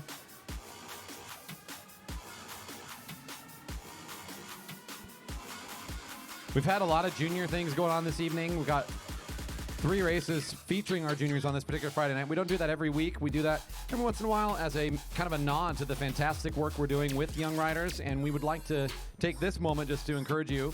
If you know some young people looking for a summer activity, we have a good hookup here at the Velodrome. We have week-long camps that riders can sign up for. We can help them with bikes. We have a large rental fleet here with all sizes of bikes available, so they don't even need a fixed gear bike. We'll get them started. It's a week-long camp. By the end of the week, they're okay to start racing on our featured junior night, which is Monday nights. And if they're old enough, they might find themselves pretty quickly also venturing into our Wednesday nights with the Cat 4s. And who knows where it goes from there. So if you think that's something that somebody might be interested in, we'd point you towards our website at velodrome.org. Find the programs drop down in the main menu. Look at the youth classes and see what's available. There's not much left this year, but I promise we'll have way more opportunities next year if it's something that they're thinking about doing. 4 to go. 4 to go. At this point in the evening, it's a good chance also to take a quick little stroll, maybe check out another angle around the Velodrome, see what it looks like from another side or another viewpoint. And if you haven't come on over to the beverage garden, we're still pouring tonight. We've got delicious beverages from Mac and Jack's Brewery, of course, our Redmond staple right down the road, giving us a lot of sponsorship over the last several years and a great partner in our community. We've got, of course, Locust Ciders is an exciting new company that's been just going all sorts of global and national attention, I should point out, for their amazing cider products they're putting out. You can check them out. They're out of Woodinville. Come on in and try their dark cherry tonight. And, of course, we got OS Winery, also pouring delicious wines that you might be familiar if you're a Seattleite that's been around for a while. You might have heard the name OS Winery there. Make fantastic things. You can come on in and purchase one tonight. All proceeds go to benefit the Marymore Velodrome Association.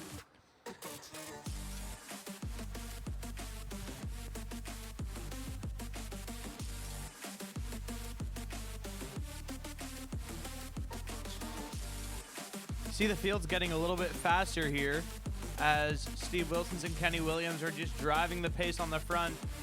Maybe their juniors are communicating that, hey, let's go a little faster. They are seeing 2 to go. Look for the adults to try and box in the junior riders so that their junior rider can come around and succeed a little more. That's kind of what I'm seeing in the field right now. And then boxing in, of course, that's a kind of a terminology we use. It's just you can't move to the right. If someone's on your right-hand side and you can't go up and over, then you're boxed in. You're stuck. And a little bit of that's going on here, like you say. Now we get into the 1 to go. It's time for the big finish. 1 to go. 1 to go. The junior is how we determine the winning team. Team Red and Team Yellow are drag racing down the back straight as Carlberg and Baker are side by side trying to make sure that Pyle and Spranger are with them. Pyle in the yellow, Spranger in the red. The drag race is going down the back straight still, coming through turn 3. Pyle and Spranger both losing the wheel a little bit. It might just be them, we'll see. Baker and Carlberg is like, oh, maybe just get out of the way now. It's just the 2 of them. Baker's still trying to help out a little bit here. And it looks like it'll be Spranger taking over Pyle. And our 3rd place finisher will be Fowler in the checkerboard team. Gilchrist in the blue and yellow will be our 4th place finisher. Nicely done.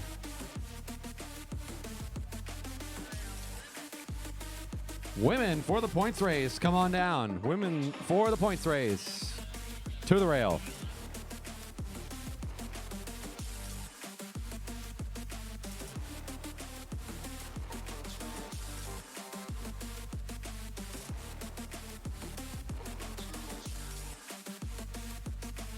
So we have a few more competitors that just got finished up that are going to want to join us for this points race. So we'll make sure they have time to come on over. Do not forget, August 16th is the beginning of Fred's Race, our regional championships here at the track. We're going to be getting out medals and prestige for our juniors, elites, and masters. Everything from the sprint tournament to time trials to all the great mass start events that you're used to seeing on a Friday night. That is what you'll see if you come here on the 16th and start enjoying some great racing for Fred's Race. We call it Fred's Race. It is a memorial race of our good friend Fred, who was really all about bringing people out and try to get them on a bike. Started a number of years ago, and it's become a staple of our Velodrome. We're proud to offer it once again here, our regional championships, fredsrace.com. You can find out more information about it, or head to our website, velodrome.org. Click the banner right there at the top of the page. It'll link you right to that website where you can see the full schedule of events and all the details. If you're a rider and have not gotten registered, we would encourage you to pre-register now. Make everybody's lives a little bit easier. Pre-registration helps us with our organization and preparation before the event.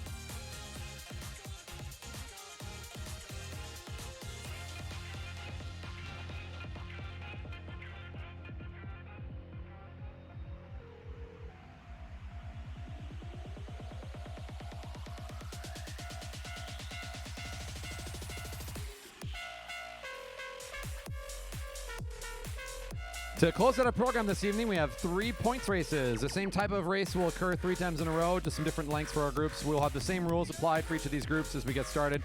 Here in just a sec, we're going to let our officials get our group going.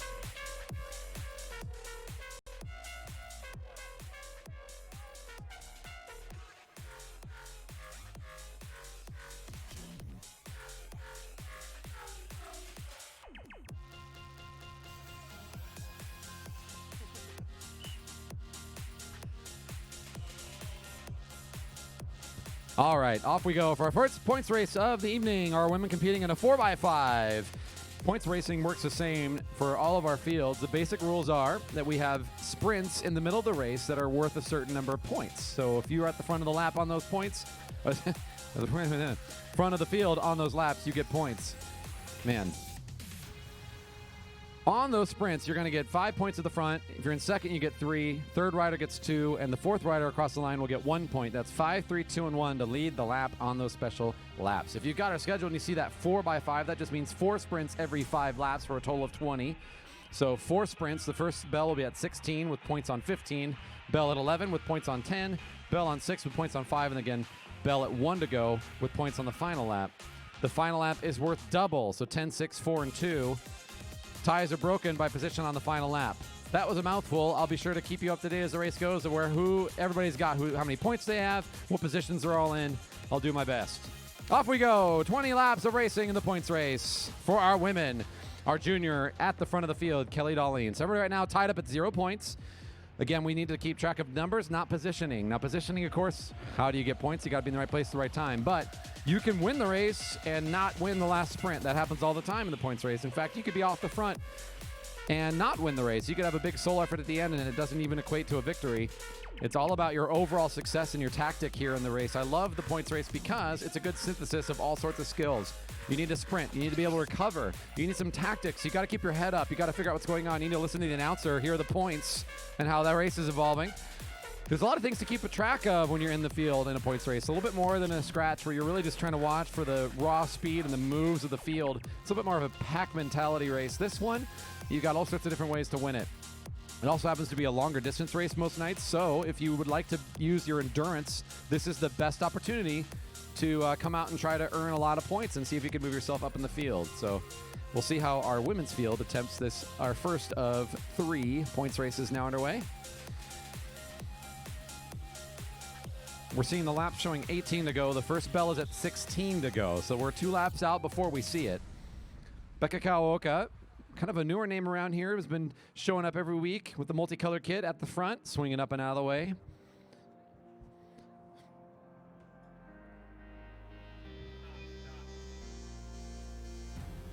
A lot of these competitors we've seen for years here at the Velodrome. Others, we've got new people that have just started taking classes this year and are already here on a Friday night. That's the kind of place the Velodrome can be for you. It's a very welcoming community. It's a good opportunity for a new way to stay in shape, find a new fun summer hobby. A lot of these folks, in fact, almost everybody we know here, they work 8 to 5. They're busy folks just like you and me. They just make time out of their schedule to come race here on a weeknight. So don't be afraid to show them some love and encouragement as they come by, especially on these sprint laps. At 17 to go, the bell's ringing next time.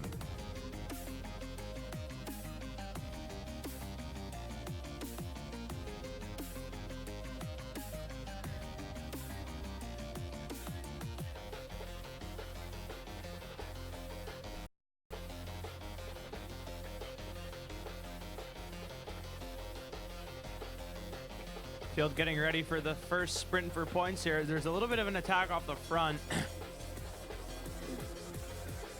Kaoka is that attack. 16 to go. You notice at the back of the field, you've got a couple riders contending for the overall Omnium tonight. Kelly, Annette, and Amara. They are at the back because they're not looking to sprint. Is going to be Bryn Ward. She's got those bright pink socks and the shoes to match. Becca Book will take the 3 points there. It looks like the leader's jersey might have gotten up for 2, while Dali will get 1.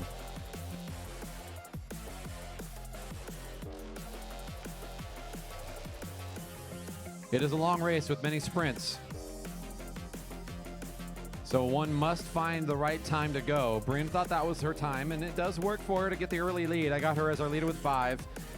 The rider in black with the pink socks now coming up to the front here.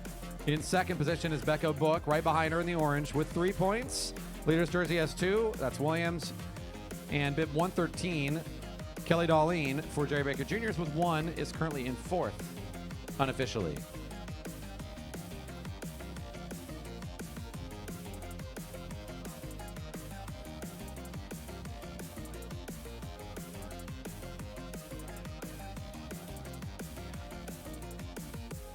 Sounds like our points are on track so far. So as announced, that's where we stand. The current race leader in the middle of our lead field here. This is the front of the race where the largest group of riders is altogether. 13 to go. Judah Secondbaugh, the rider in the purple, black, and yellow, pulling way up to the rail. Not with points yet, but she's at the front of the field. Still here. We're looking for some points on the next sprint. We're going to get a sprint in 2 laps from now. We'll hear a bell at 11 to go.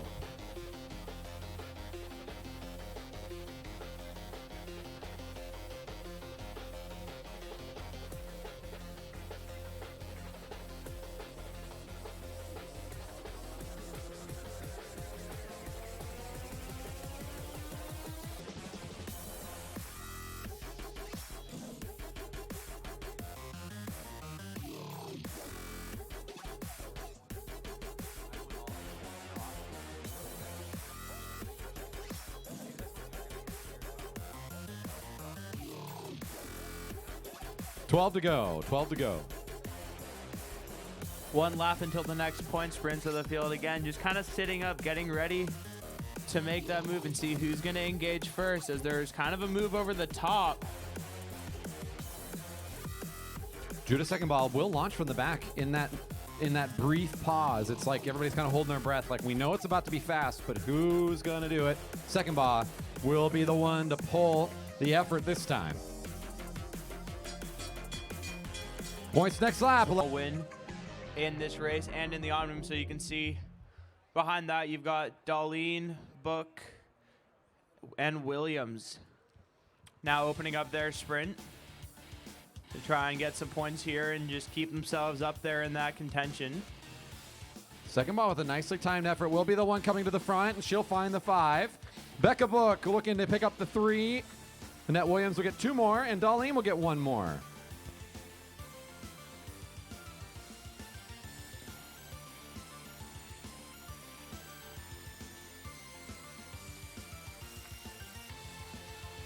The way I got it now is our leader is Becca Book. She picked up 3 points 2 times in a row to make it 6. In second place with a tie, we've got 2 riders, Secondbaugh and Ward with 5 apiece. I have Williams in 4th with 4 and Darlene in 5th with 2. Those are confirmed as the same as our officials, so we're on track so far with our numbers. And we've got 9 to go and a few more laps of respite before the bell rings for another sprint.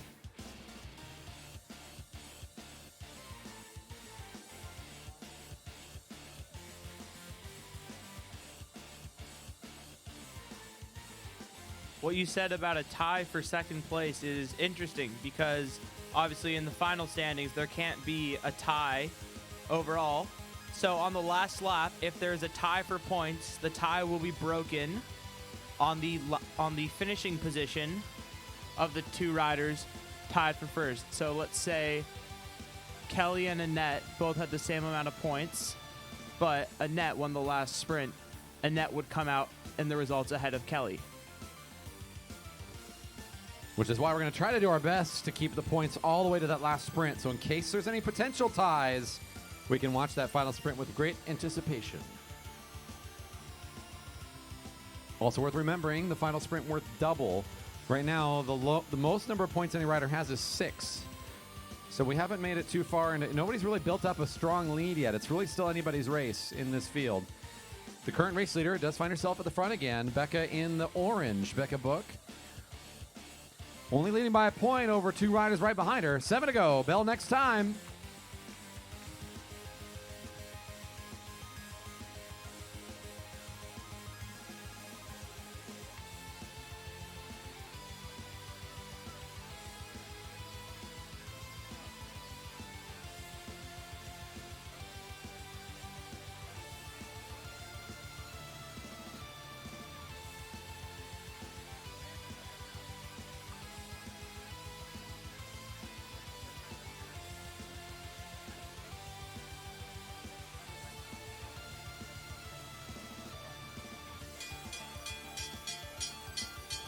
And at 6 to go, we've got a bell. Bryn Ward's gritting the teeth as the field will come back over with Book leading the charge.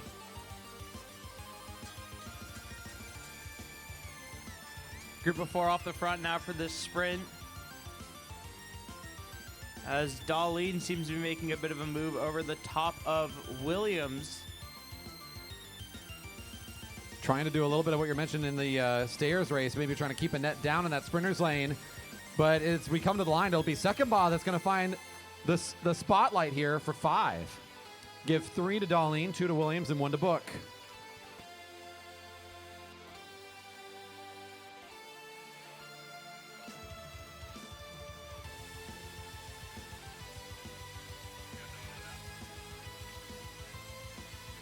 I have our current points totals. Our leader, Judah Seckenbaugh now with 10. In second place with 7 is Becca Book, and in third with 6, Annette Williams. After that, we got a tie between Ward and Darlene with 5 apiece, and nobody else with any points.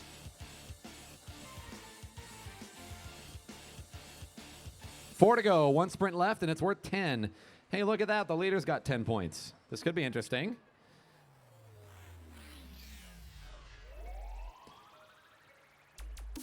Another way to put that is if Seckenbaugh wants to guarantee the win, if she's not able to win that sprint, she at least should get some points. Because let's say, theoretically, that she doesn't get any points in that sprint and someone else does, well, anybody else who gets points in that final sprint will beat her. So our current leader needs to be involved in the final sprint if she wants to stay at the top of the race with only 10 points to her name and the final sprint being worth 10. Our rider in the lead position, Seckenbaugh, you can look for kind of the middle of the field, bib number 215. She's actually now riding pretty close to the rail, so the home straight can see her good. 3 to go. You can see eyes are open and everybody's glancing left and right. As when we're going slower, that's the time to watch everybody's body language and wait for a move.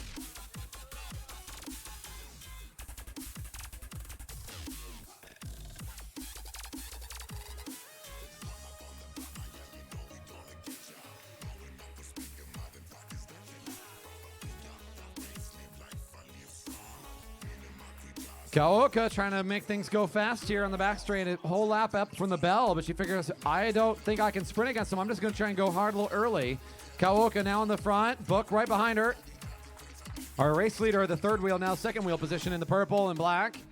And everybody's lining themselves up as they're about to be up to speed. The most important sprint of the race is coming up here. And again, with the number of points remaining It's up for grabs and how many folks have right now in this field. This is going to be a really critical sprint, maybe more critical than it might be on any other night. Edwards swings up to the right after the lead couple riders pull up. She's thinking for a moment, maybe I'll take this field around another bit, but she's like, I'm going to sit up just as everybody else is. Now it's one to go. Who's going to make the next big move? Second bar race leader does find herself leading it out right now, but way up against the rail. She doesn't want to commit to anything.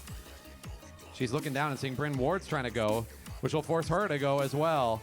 They'll slot down that sprinter's lane. People looking for some room. Annette Williams says, I don't want room. I want the lead. She's going to use that hill to get up to very top speed very quickly. Second ball trying to chase her down. Edwards there, Darlene there, but Annette Williams looking too hard to catch here. She just knows how to get down into her position, look nice and tight on the bike, and not be catchable. Whoa, Williams, impressive tonight on that finishing speed. Second ball will come across the line second, and Darlene third across the line. So Williams picking up 10 more points there. Second ball had 10. Williams had 6. So Williams just got 10. Second ball got 6. Putting him at a tie, but who came across the line first? Williams. So the tie break goes to Williams. Unofficially, she'll be our winner based on that finishing result. Pretty cool.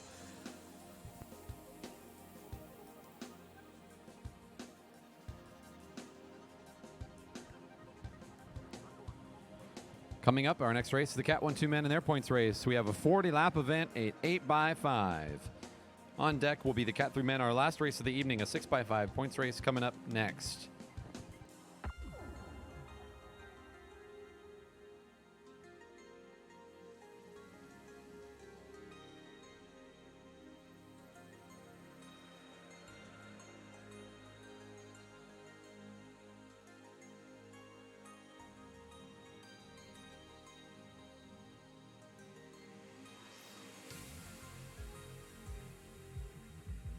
All right, so confirming the announcement a moment ago, it will be Williams in the tiebreak over second bye, as they both came in with 16 points. So that's how it can sometimes go in these points races, right down to that final sprint. Very exciting finish for the women. And this one, it will be our Cat 1-2 men. Again, an 8x5. That means there's 8 sprints every 5 laps. The first bell is at 36, another one at 31, and so forth every 5 laps after that, all the way down to the final lap. With a longer race like this, and a smaller group, not as common that we'll see this happen, but it is worth mentioning in this field the potential for being lapped or lapping. If you lap the field, you gain 20 points. If you get lapped by the field, you lose 20 points. Rather than scoring laps, we score points on laps. So might be a possibility here tonight with the riders that have shown up. We might see that be a part of tonight's action. We'll have to wait and see, as we're currently in the neutral. Going off what you just said, not a lot of people actually do commit to go try and lap the field on this track, since it is a bit longer of a track than most tracks where you see racing happen. This is a 400-meter track. You'll normally see racing happen on a 250-meter track, so a little bit less effort to lap a field than on a longer track. But it has been done. There's riders who lap the field most times. And so we'll see if anyone wants to take the initiative to try and do that tonight. It's always fun to cheer for an athlete putting that much effort out to go lap the field. And even if it doesn't result in lapping, you're still putting yourself in position, hopefully, to pick up points as you get away from the rest of the riders here. So we will see. Yeah, our track is a pretty big one overall. You know, this is the same size as your high school running track and field size, 400 meter. The bank on this one, the embankment only really gets up to a little over 23 degrees at its maximum. Not considered that much of a bankment actually in the world of track cycling. These smaller 250s can get closer to the 45 degree mark, and if you can imagine the G-forces and the whip that provides as you get flung into those corners at the high speeds, it's much different than racing here at our velodrome.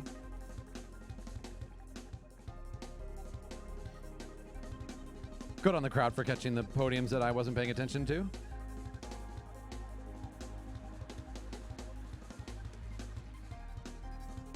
First bell a couple laps away. Our field moving at a pretty good clip here early on. I appreciate that insight earlier. It is good to remember that these early sprints are oftentimes the ones that our riders that are trying to win the race may not be as interested in. They're going to wait and see what the lay of the land is. You don't need to win every sprint to win the points race. You need to be smart throughout the entire race. You need to conserve energy when it's best to conserve it and use it when it's best to use it. So the first sprint, a lot of times, a lot of riders are feeling excited. They just got a race started. We haven't had a sprint yet. My legs feel great. Let's go. Maybe not the best time for the overall winner to try to be overly competitive. Just be in a good spot to watch what's going on and make a call.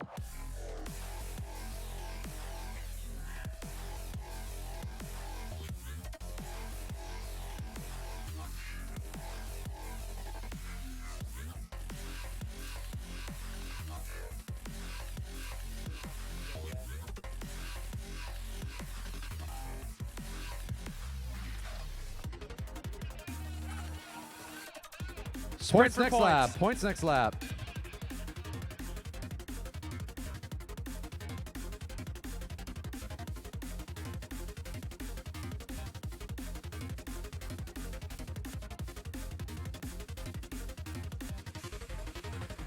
Bowie leading out the sprint, followed by Williams, as so is Andy Baker and Karlberg.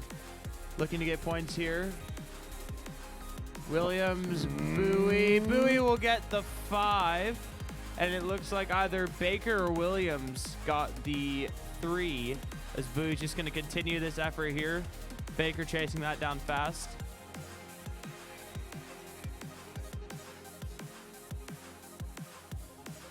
Baker and Bowie will pull up, as will the rest of the field, except for Brennan Hodgins, who continues his effort off the front, looking back just to see how far away from the field he really is. Our unofficial leaders right now, John Bowie with 5, Andrew Baker with 3, Kenny Williams with 2, and Andrew Karlberg with 1. Our current leader, again, John Bowie in the Liquid Velos, black and green. He's the rider at the very front of that group of 6 right now on the back straight.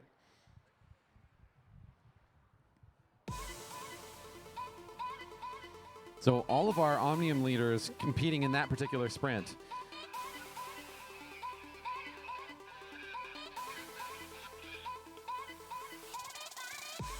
Right as it's slowing down, this is Wilson's favorite time to go. And this is the long enough race that the endurance of a rider like Wilson's is going to play a really important role in the way the rest of this field races tonight. So he's going to go ahead and make a move ahead of the field right as they're thinking about resting and try to see if he can make them gasp for air really hard here. He's not thinking he's going to win any sprints tonight. So we see this from Wilson's often is as soon as the field looks like they're ready to kind of catch their breath again, that's the exact moment that we're going to attack. Still needs a lot of speed here to try to get the distance from the field, but he's doing it pretty well here at 32 to go. His next time around the track will be the bell. Field looking somewhat eager to put out an effort to make sure he doesn't get too far away. However, they're also probably hoping that he loses a little bit of steam right now. Ludo Max on the front of the field as Wilson's comes in to the bell for points. Points next time for Wilson's. He's in a good spot for 5. I don't think this field's going to catch, and they're not terribly interested in doing it just yet. Robson at the lead of the field, number 30. Doesn't want to give up too much space here if he wants points, as there's still going to be 3, 2, and 1 in the field behind Wilson's. Riders probably hoping to catch Wilson's off the momentum from their sprint. They'll be coming in pretty hot, and they'll probably just continue the effort afterwards to try and bring Wilson's in as he comes around, getting 5 points. Let's see if he can continue this long effort off the front, or if he'll pull up and sit in. Looks like he's going to stick with it for now. Hodgins. Whoa! Bowie, I think, might have gotten the 2. Hodgins unofficially getting the 3 there.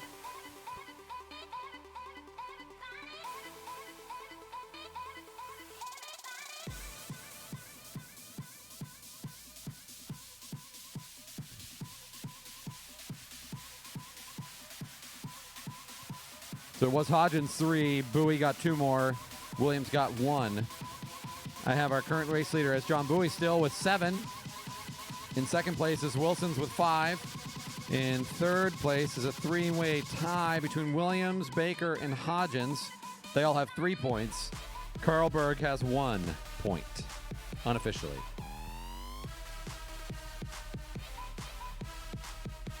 So that's a good call there. The field Has a lot of speed coming in the sprint, trying to catch back onto Wilson's, and he doesn't even actually let them catch before he says, you know what, it's going to happen anyways. I'm going to be smart and get back in the field and recover.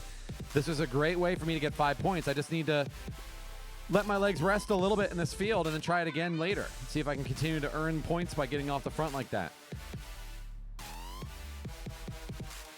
Might look to see him engage a similar effort after this next sprint if he can be conservative enough in between now and then. As he's sitting in fifth wheel position, Wilson's, we'll keep our eye on how he's creating some moves in this race. Our current race leader in the black and green, sitting in fifth position in the group, John Bowie, number 32, at 27 to go.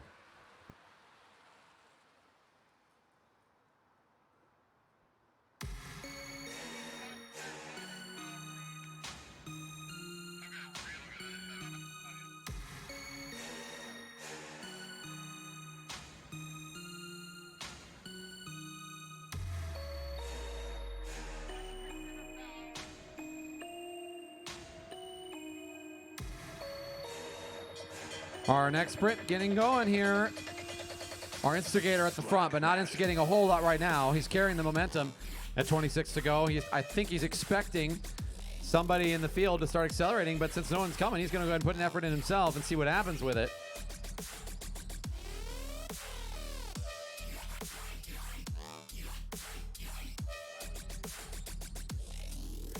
Still find himself at the front as Wilson's. The big move coming out from behind him will be Carlberg, Baker, Bowie all trying to find positioning here. Carlberg, Wilson's, Baker, I think Williams maybe for one. That's close between him and Bowie.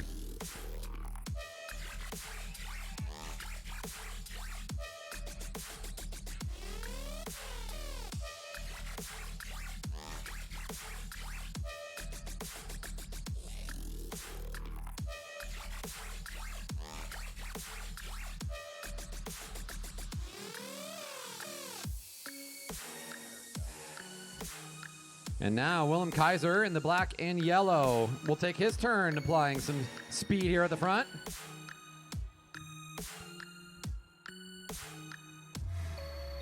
Number 47, who was very active last week doing similar types of maneuvers here, now going to take another attempt off the front.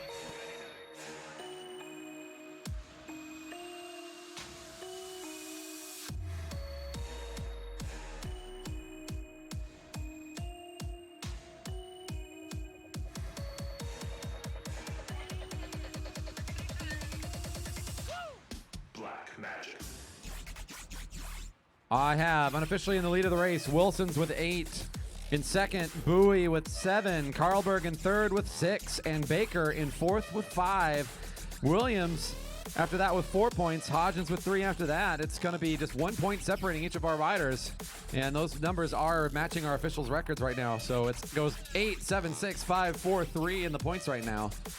So this is interesting. I'm noticing that all of the contenders for the overall win of the race are way behind a big group of riders off the front who are maybe a little more hungry for points. But right now, we might be seeing some new faces coming up to the line for points here as there's just a half lap to go until the next sprint. So I don't think any overall contenders are going to be going for this one. So look for new names, new faces, new kits to come around to the corner and open up a sprint. Here we go. Here's that sprint now getting underway. Bells ringing for Hodgins and his group here. As you mentioned, we're looking for some names we haven't said yet tonight. Riders with 0 points to start working their way into this race. Bowie, the current, excuse me, not the current race leader. It's actually Wilson's who's leading him by a point. But Bowie's in second place in the black and green as the rider was just doing work to bring in the back group. The lead group, though, is where all the points are on this lap. The chasers aren't going to get a thing here. So the group now coming out of the turn onto the home straight will be the riders getting points. Look for Mike Robson to make a move around the outside. Ludamax trying to find some room. Hodgins. It'll be Ludamax, Hodgins. Mike Robson will get 2, and I believe that's going to be number 30 there picking up the 1. Number 30, Michael Dali getting the 1 point there. This gap is still pretty large between the two halves of the fields.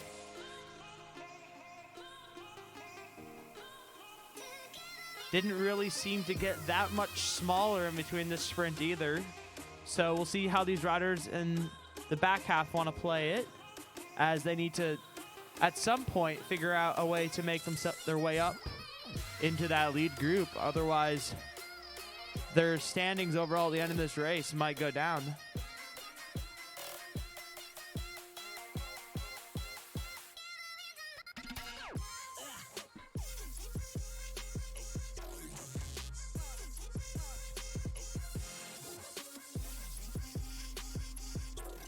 This race is all over the place with the points. There's a lot of riders with points, but nobody's in a clear lead. I got Wilson's with 8. That's bib number 21 as our leader. With 7 still is Bowie, number 32. In second place again with 7. In third with 6 is Carlberg, bib number 2. In a tie with Brennan Hodgins, number 36. 6 apiece to those riders. Also, behind them with 5 apiece is both Baker and Max. Kenny Williams has got 4, and Mike Robson's got 2.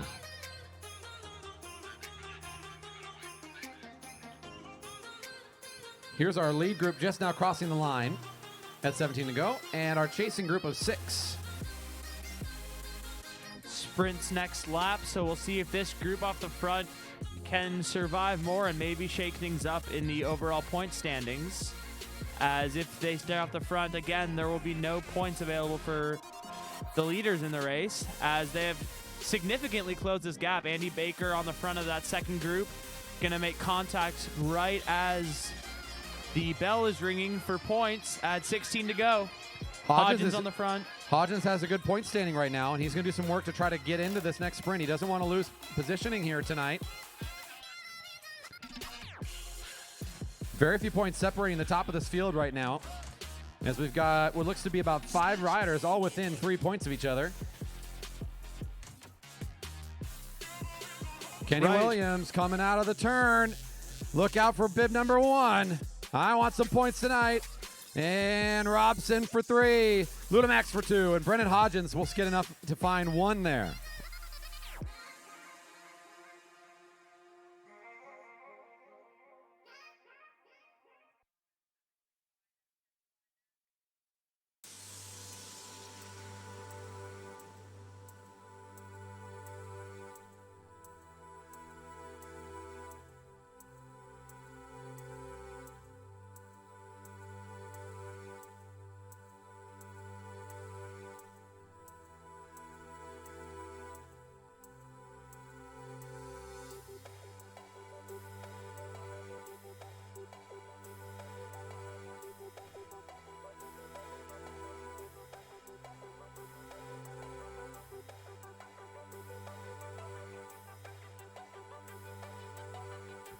I am looking at current standings of Wilson still in the lead with 8 points now.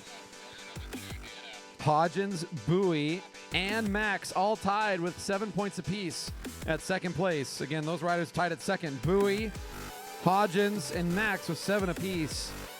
After that, we have, with 5 points, Mike Robson and Kenny Williams and Andy Baker. That's 3 points. 3 riders all tied up with 5 apiece. Dali still sitting with 1.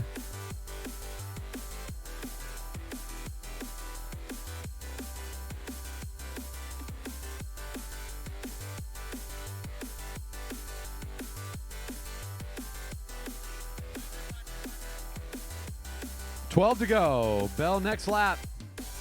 At least 3 sprints to shake this thing up. And again, it's super tight. We continue to find riders kind of just getting into this group of above 5 points. And if you have more than 5 points, you're in the top positions, but it's also close. It's hardly worth really keeping track of right now. It's going to change up so much in the next couple laps.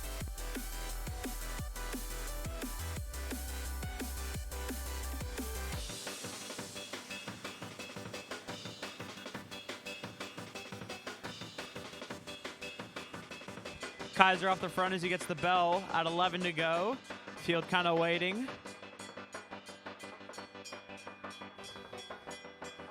My mistake on the last call. We do have Williams in the lead with 9. I missed an update on his points totals. Williams did move himself up with that last sprint for 5, giving him a total of 9 now, and our lead by 1 point. On the sprint, it's going to be William Kaiser that is off and away from this field, and we can pretty much write him down as already picking up his first points of the race. That'll give him 5. Now we're looking back to the field behind him to see what's going to come out of there. Looking for points. It's going to be John Bowie on the big move here for 3. Williams finding 2. Baker 1.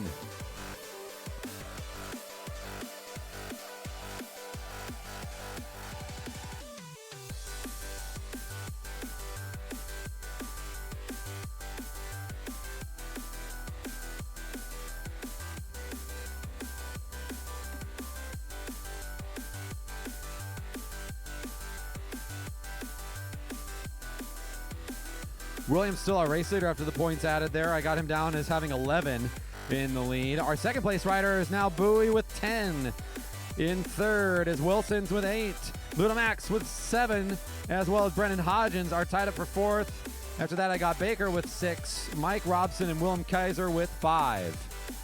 Dali still sitting with 1. Our points now match our officials' record. Our race leader, we're going to keep our eye on him now. Kenny Williams, bib number 1 in the blue with the white helmet, looking to pick up some big points here tonight in the points race as our leader's jersey has exited. He's looking for Omnium standings tonight too, so this is a good moment for him as he's now in the lead of the race at 8 to go.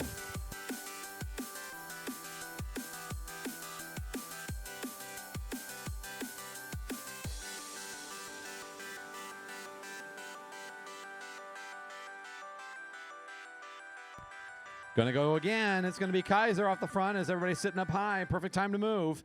Take the left-hand turn, get down the short lane, and go for it. See what you can do with your work here.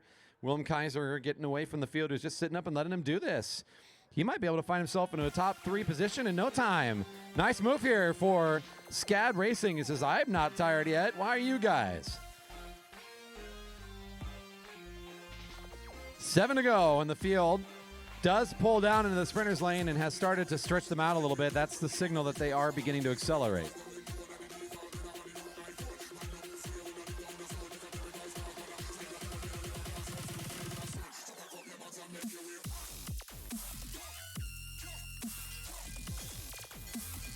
Getting the bell. Kaiser's getting help from the beverage garden. They're impressed with the solo effort here. This field is tired too much to do work to catch him. They're going to let him get the 5. Good move on his part. 6 to go, and bell's ringing for the field. Give me that again.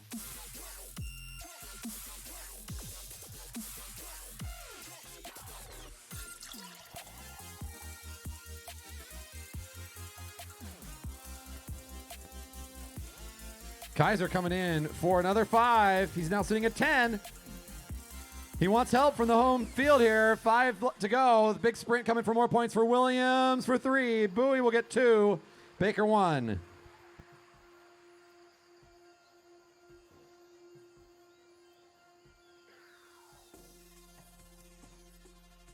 Move to try and catch Kaiser. That's Robson off the front, followed by Williams, Baker, and Bowie, with Mike Rogers trying to close that gap and join that front chasing group.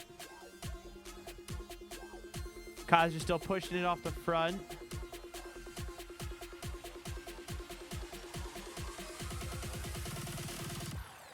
Current standings I have, our race leader remains as Williams with 14. In second place is John Bowie with 12. After that I have Willem Kaiser has just shot himself up right up into third place now with 10 points. After that I have Wilson's with 8. Hodgins and Baker with 7. Robson with 5. I miss Ludo Max there. He also is sitting at 7 points, and we still have Mike Darlene with 1. Kaiser, 3 to go. Corner 1, help out Kaiser here as he comes by. This is an impressive effort. If he gets another sprint victory here, it'll be for 10 points. I don't know, man. Do you think he's going to survive it? The field's getting close. The field was extremely close to catching him for a second, and then it seems like they kind of temporarily abandoned that chase, making Kaiser push a little bit harder to extend his gap a little bit more. Got around. Almost like they know they can catch when it matters.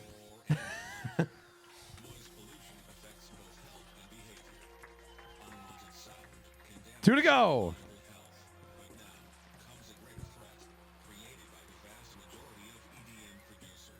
It's almost cruel to watch. It's like, I feel like Kaiser's got the speed he needs and the endurance, but this field does have some very quick finishers still left in it, and that distance is going to start looking like it's not such a big deal here as we really get up to speed coming into the final sprint. This one worth 10.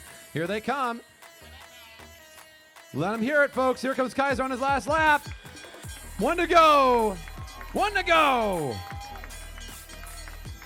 Rogers trying to catch down Darlene, also working here to bring him back. Ludo Max in the field will do the work to pull through turn 1.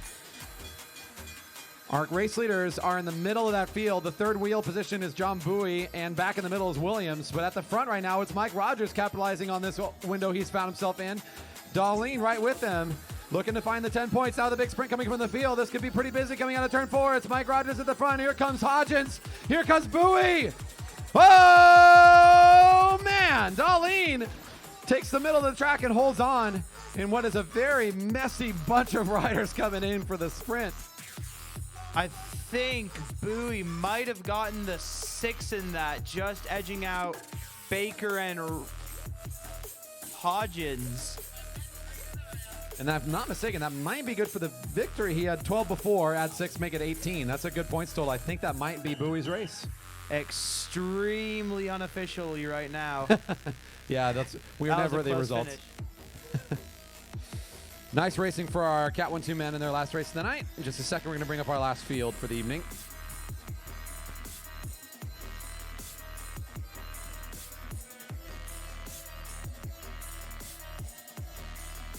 Come on up to the rail. Cat 3 competitors to the rail. Thank you.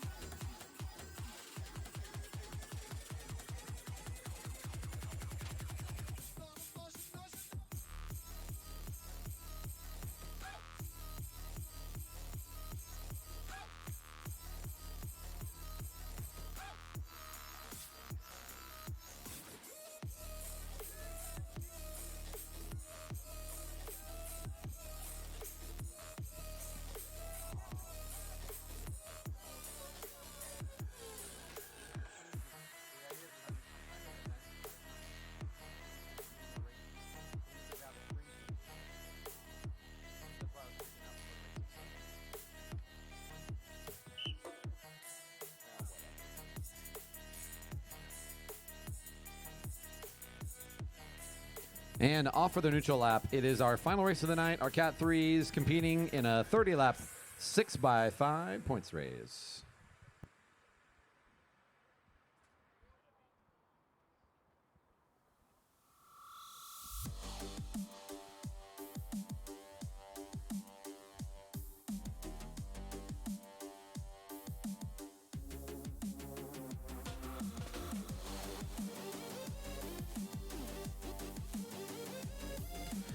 If you're still hanging out with us tonight, we really appreciate you showing up tonight and supporting our riders, paying the admission fee to get in through the door. If you're watching on our live stream, we appreciate you checking in and watching us racing here at the Velodrome. We're here every single week. We race on Friday nights at 7 o'clock as well as on Mondays, Wednesdays, and Thursdays. As long as weather is permitting, we do not race in the rain.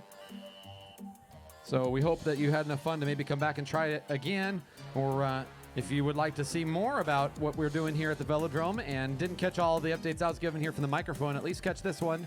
Set a bookmark on your favorite browser for velodrome.org and just check out some more stuff that's going on the website. You can learn more about Fred's race coming up. You can look at the YouTube channel links that are there so you can watch our highlights from the fantastic Vision Grand Prix that happened a couple weekends ago. You can see and take a look at all of our fantastic sponsors that we have working with us this year. If you didn't take a look at those banners along the front straight, we have incredible community support.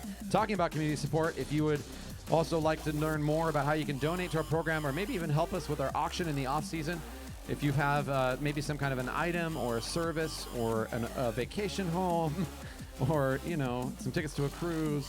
Okay, I'm reaching now. But if you've got anything along those lines and you think that might benefit our nonprofit in the off season when we do our auction, we would love to hear from you. Our contact information can be found on the website. You can also reach out to our social media by searching on Facebook for the Jerry Baker Velodrome. You'll find our fan zone. You can communicate with us through there or on our Twitter and Instagram at JB Velodrome. We'd love to hear from you.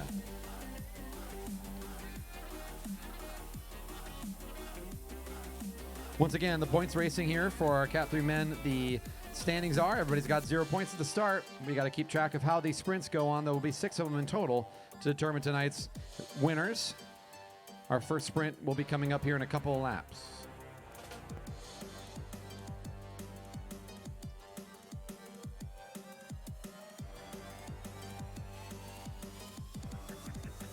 You feeling lucky?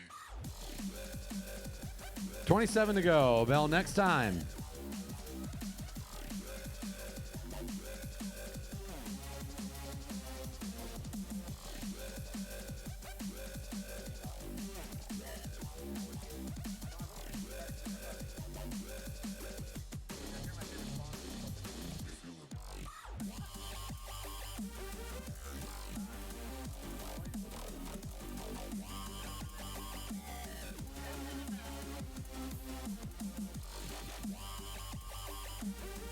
Coming into our first sprint. 26 to go. Time to find out who wants to get into an early position of power here. Why not the junior? Kaiser makes a nice move on this first bell with the fresh legs and a big spin up over the finish line. He's got the leader's jersey trying to chase him down. We know he's got an impressive 400-meter effort, so he's going to try to apply it right here to get the first 5 of the race. He'll get onto that back wheel and be a little bit conservative here. He knows he's got a lot of racing left to go. It'll be Kaiser coming in. Siegel finding 5. Kaiser finding 3. 2 for Mcclinton. And 1 for Pratis.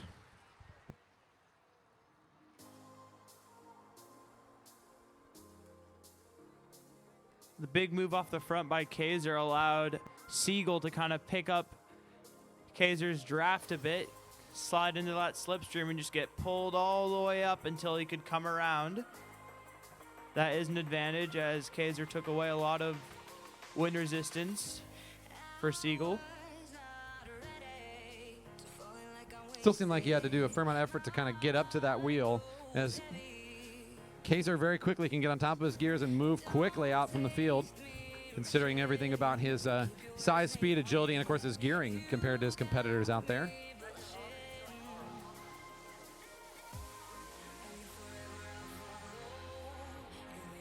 Field sitting up a little bit here as Judah Secondbaugh will try to take advantage.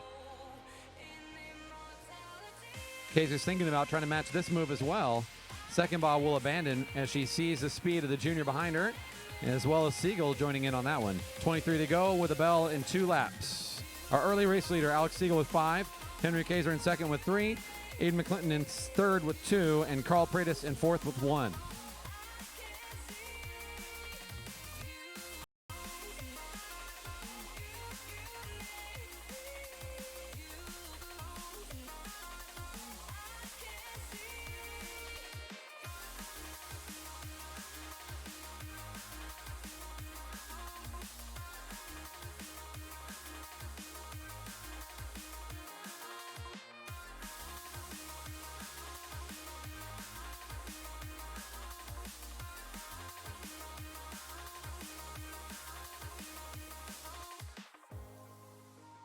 Next lap, we're going to get a bell. Our group here has only had 1 sprint so far, so we'll start to see if anybody can get a repeat win on a sprint and start to build up their points and get away from the rest of this group.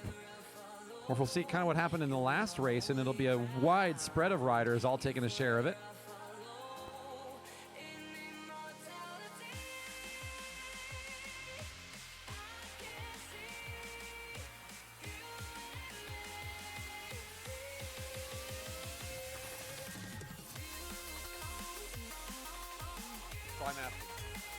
And here comes another bell with Peter Snoblin trying to get ahead of it. 21 to go. Snoblin on the lead. Pratis thinking this is a good time to make a move. He's the rider trying to bring the rest of the group up. His goal right now is to get to the back wheel of Snoblin as fast as he can. Snoblin still in the lead. And the move's inside of the field. We're going to see maybe someone else come to the front here pretty quickly. Snoblin. Here comes Siegel. Siegel, Snoblin, Pratis, Mcclinton.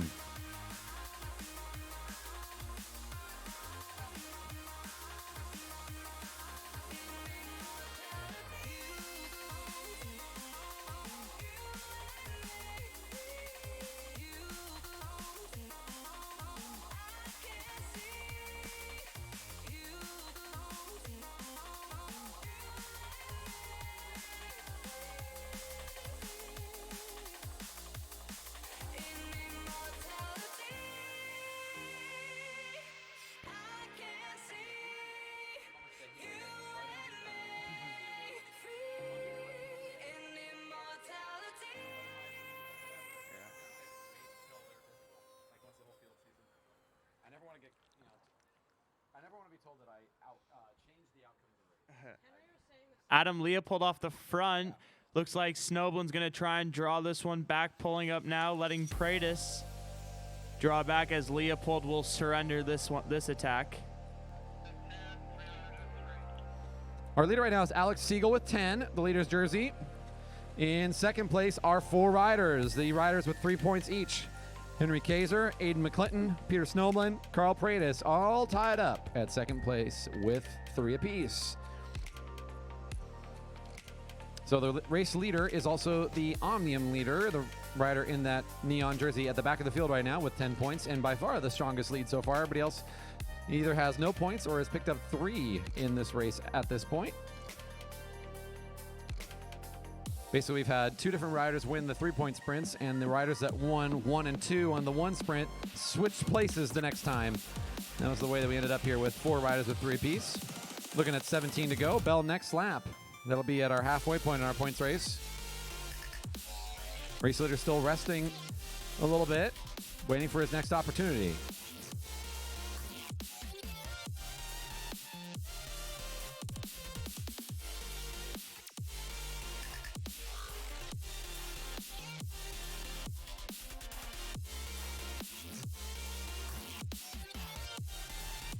Aidan Mcclinton now, one of our riders with 3 points, the one that's tied up in second place, will make a big move out of turn 4, but it's just enough to get things moving before he pulls up. Chris Colbert in the gray is now the one who finds himself at the front. Kaiser the Laser is on the move.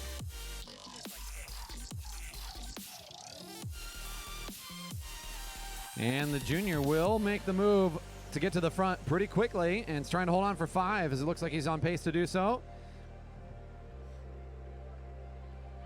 Oh, not quite enough at the last moment to get the 5. It'll be Kaiser for 5, Colbert for 3, Siegel will take 2 more, and Snowblin will get 1.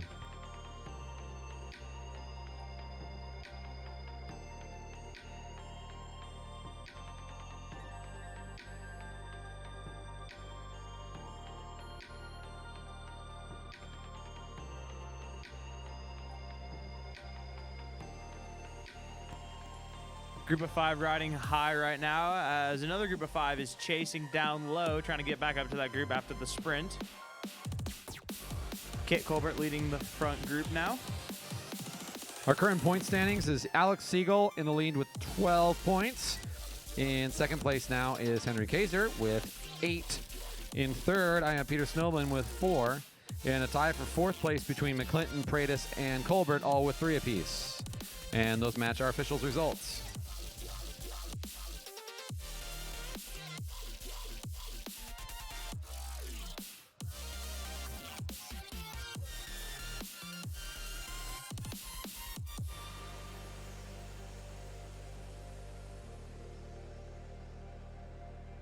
Seeing 13, we're going to get a sprint in a couple laps here. Our race leader still the leader's jersey with 12 points right now. Kaiser, the rider for the juniors team in the black and blue, has slotted himself into second place right now with 8.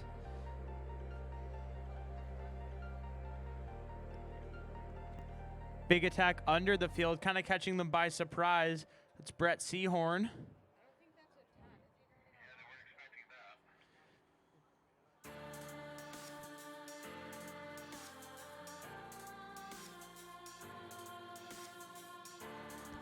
Kaiser following. Looking to maybe put a good effort off the front here. He's tucked down, hands over his drop bars, a little bit more of an arrow position. Siegel following, and so too is Aidan Mcclinton. Hyun Lee is leading the field. Of those names mentioned, the ones with the most number of points, the rider at the very front in second place, the rider behind him, the leader's jersey, in first place for the points right now, with Snowblin riding the momentum underneath. 1 to go for some points here. 11 to go in the race, and we've got a bell for points. Snowblin has started to separate himself from the field a little bit here as he's been finding value points here and there in almost every sprint. He's hoping to find some more here, but he's going to pull up as Kaiser and Siegel will begin to just put some pressure on this whole field and are just demonstrating a little bit of strength tonight by trying to get away from everyone else. Siegel is going to ride the wheel as he knows he can and come around at the last minute for 5. Kaiser will find 3. Snowman will find 2.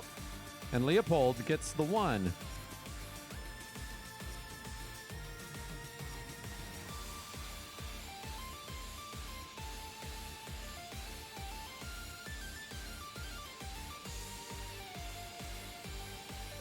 Unofficially, that puts Siegel in the lead with 17.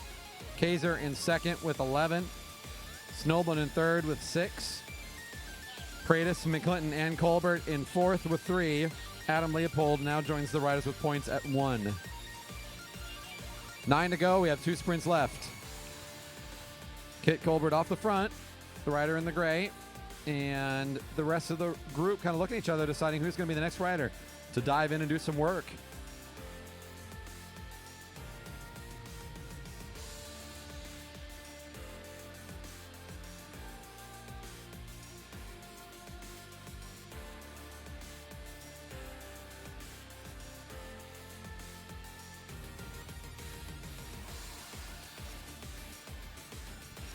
Still Kit off the front here in a great position to try to pick up 5.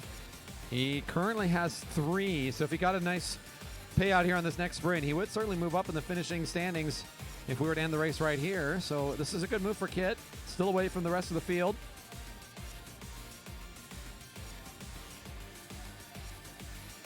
Our points leaders are doing a lot of work to try to get a little closer to Kit.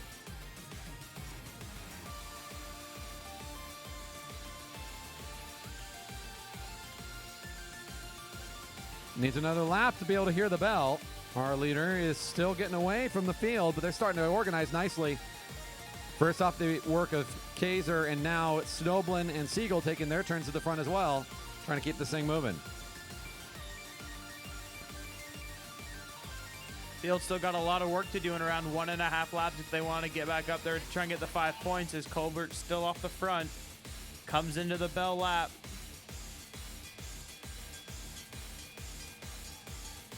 Kit's getting the bell.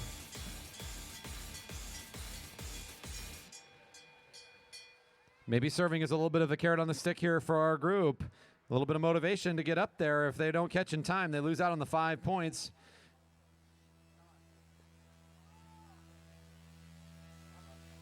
Now Snowblin going to be the next one to take that lead position to try to catch on. It's still Kit. Time's closing down. It looks like Kit's going to be holding on for the 5. Snowblin's coming in hot, but it's going to be Colbert for 5, Snowblin 3, Kaiser 2, and make it 1 for Pratis. Yeah, a little bit of hesitation out of the field in that sprint allowed Kit just that little bit more time to get those 5 points that he wanted.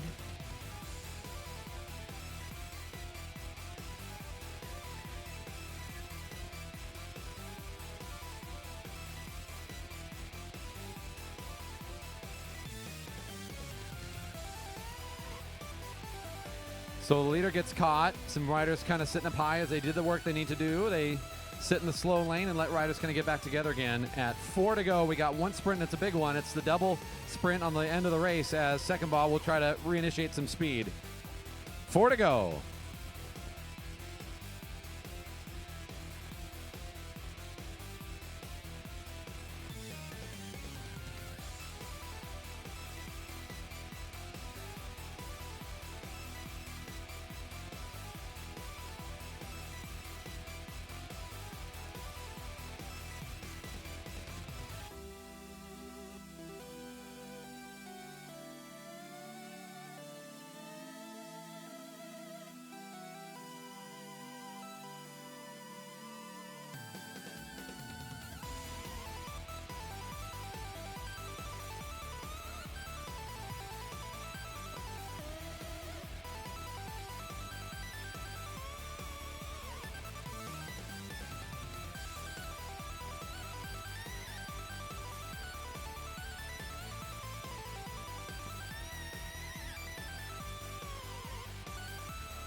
Seeing 2 to go. Coming into the final couple laps here. Who's going to start moving to the front and getting them set for the finish?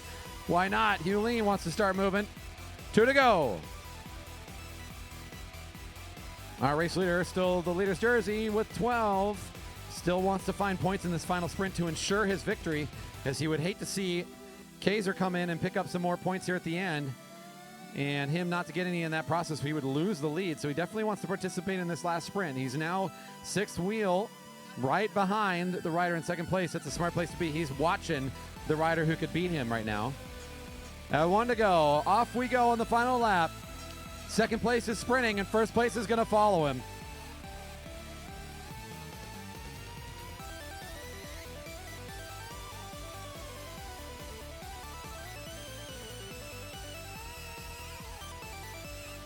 And the perfect setup for a nice finish for Siegel. He's going to make his way in for the final 10 and put the nail in the coffin for his victory tonight in the points race.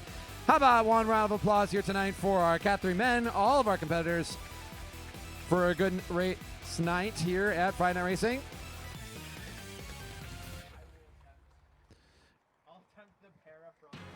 As our riders are finishing up on this lap, we have still one more finishing their event, but I'm going to go ahead and thank everybody for making their way out here tonight. We appreciate your presence here. We have not closed down shop yet. You are welcome to hang out in the beverage garden with us a little bit longer. Get your last-minute order for the road from Jessica if you'd like. We'll be here hanging out. You can say hello to the riders and ask any questions you have of us and our staff. We'll be hanging out and be around. Again, thank you very much for being here. We'll see you again for more racing here next week, Friday night, 7 o'clock. Here at the Jerry Baker Memorial Velodrome.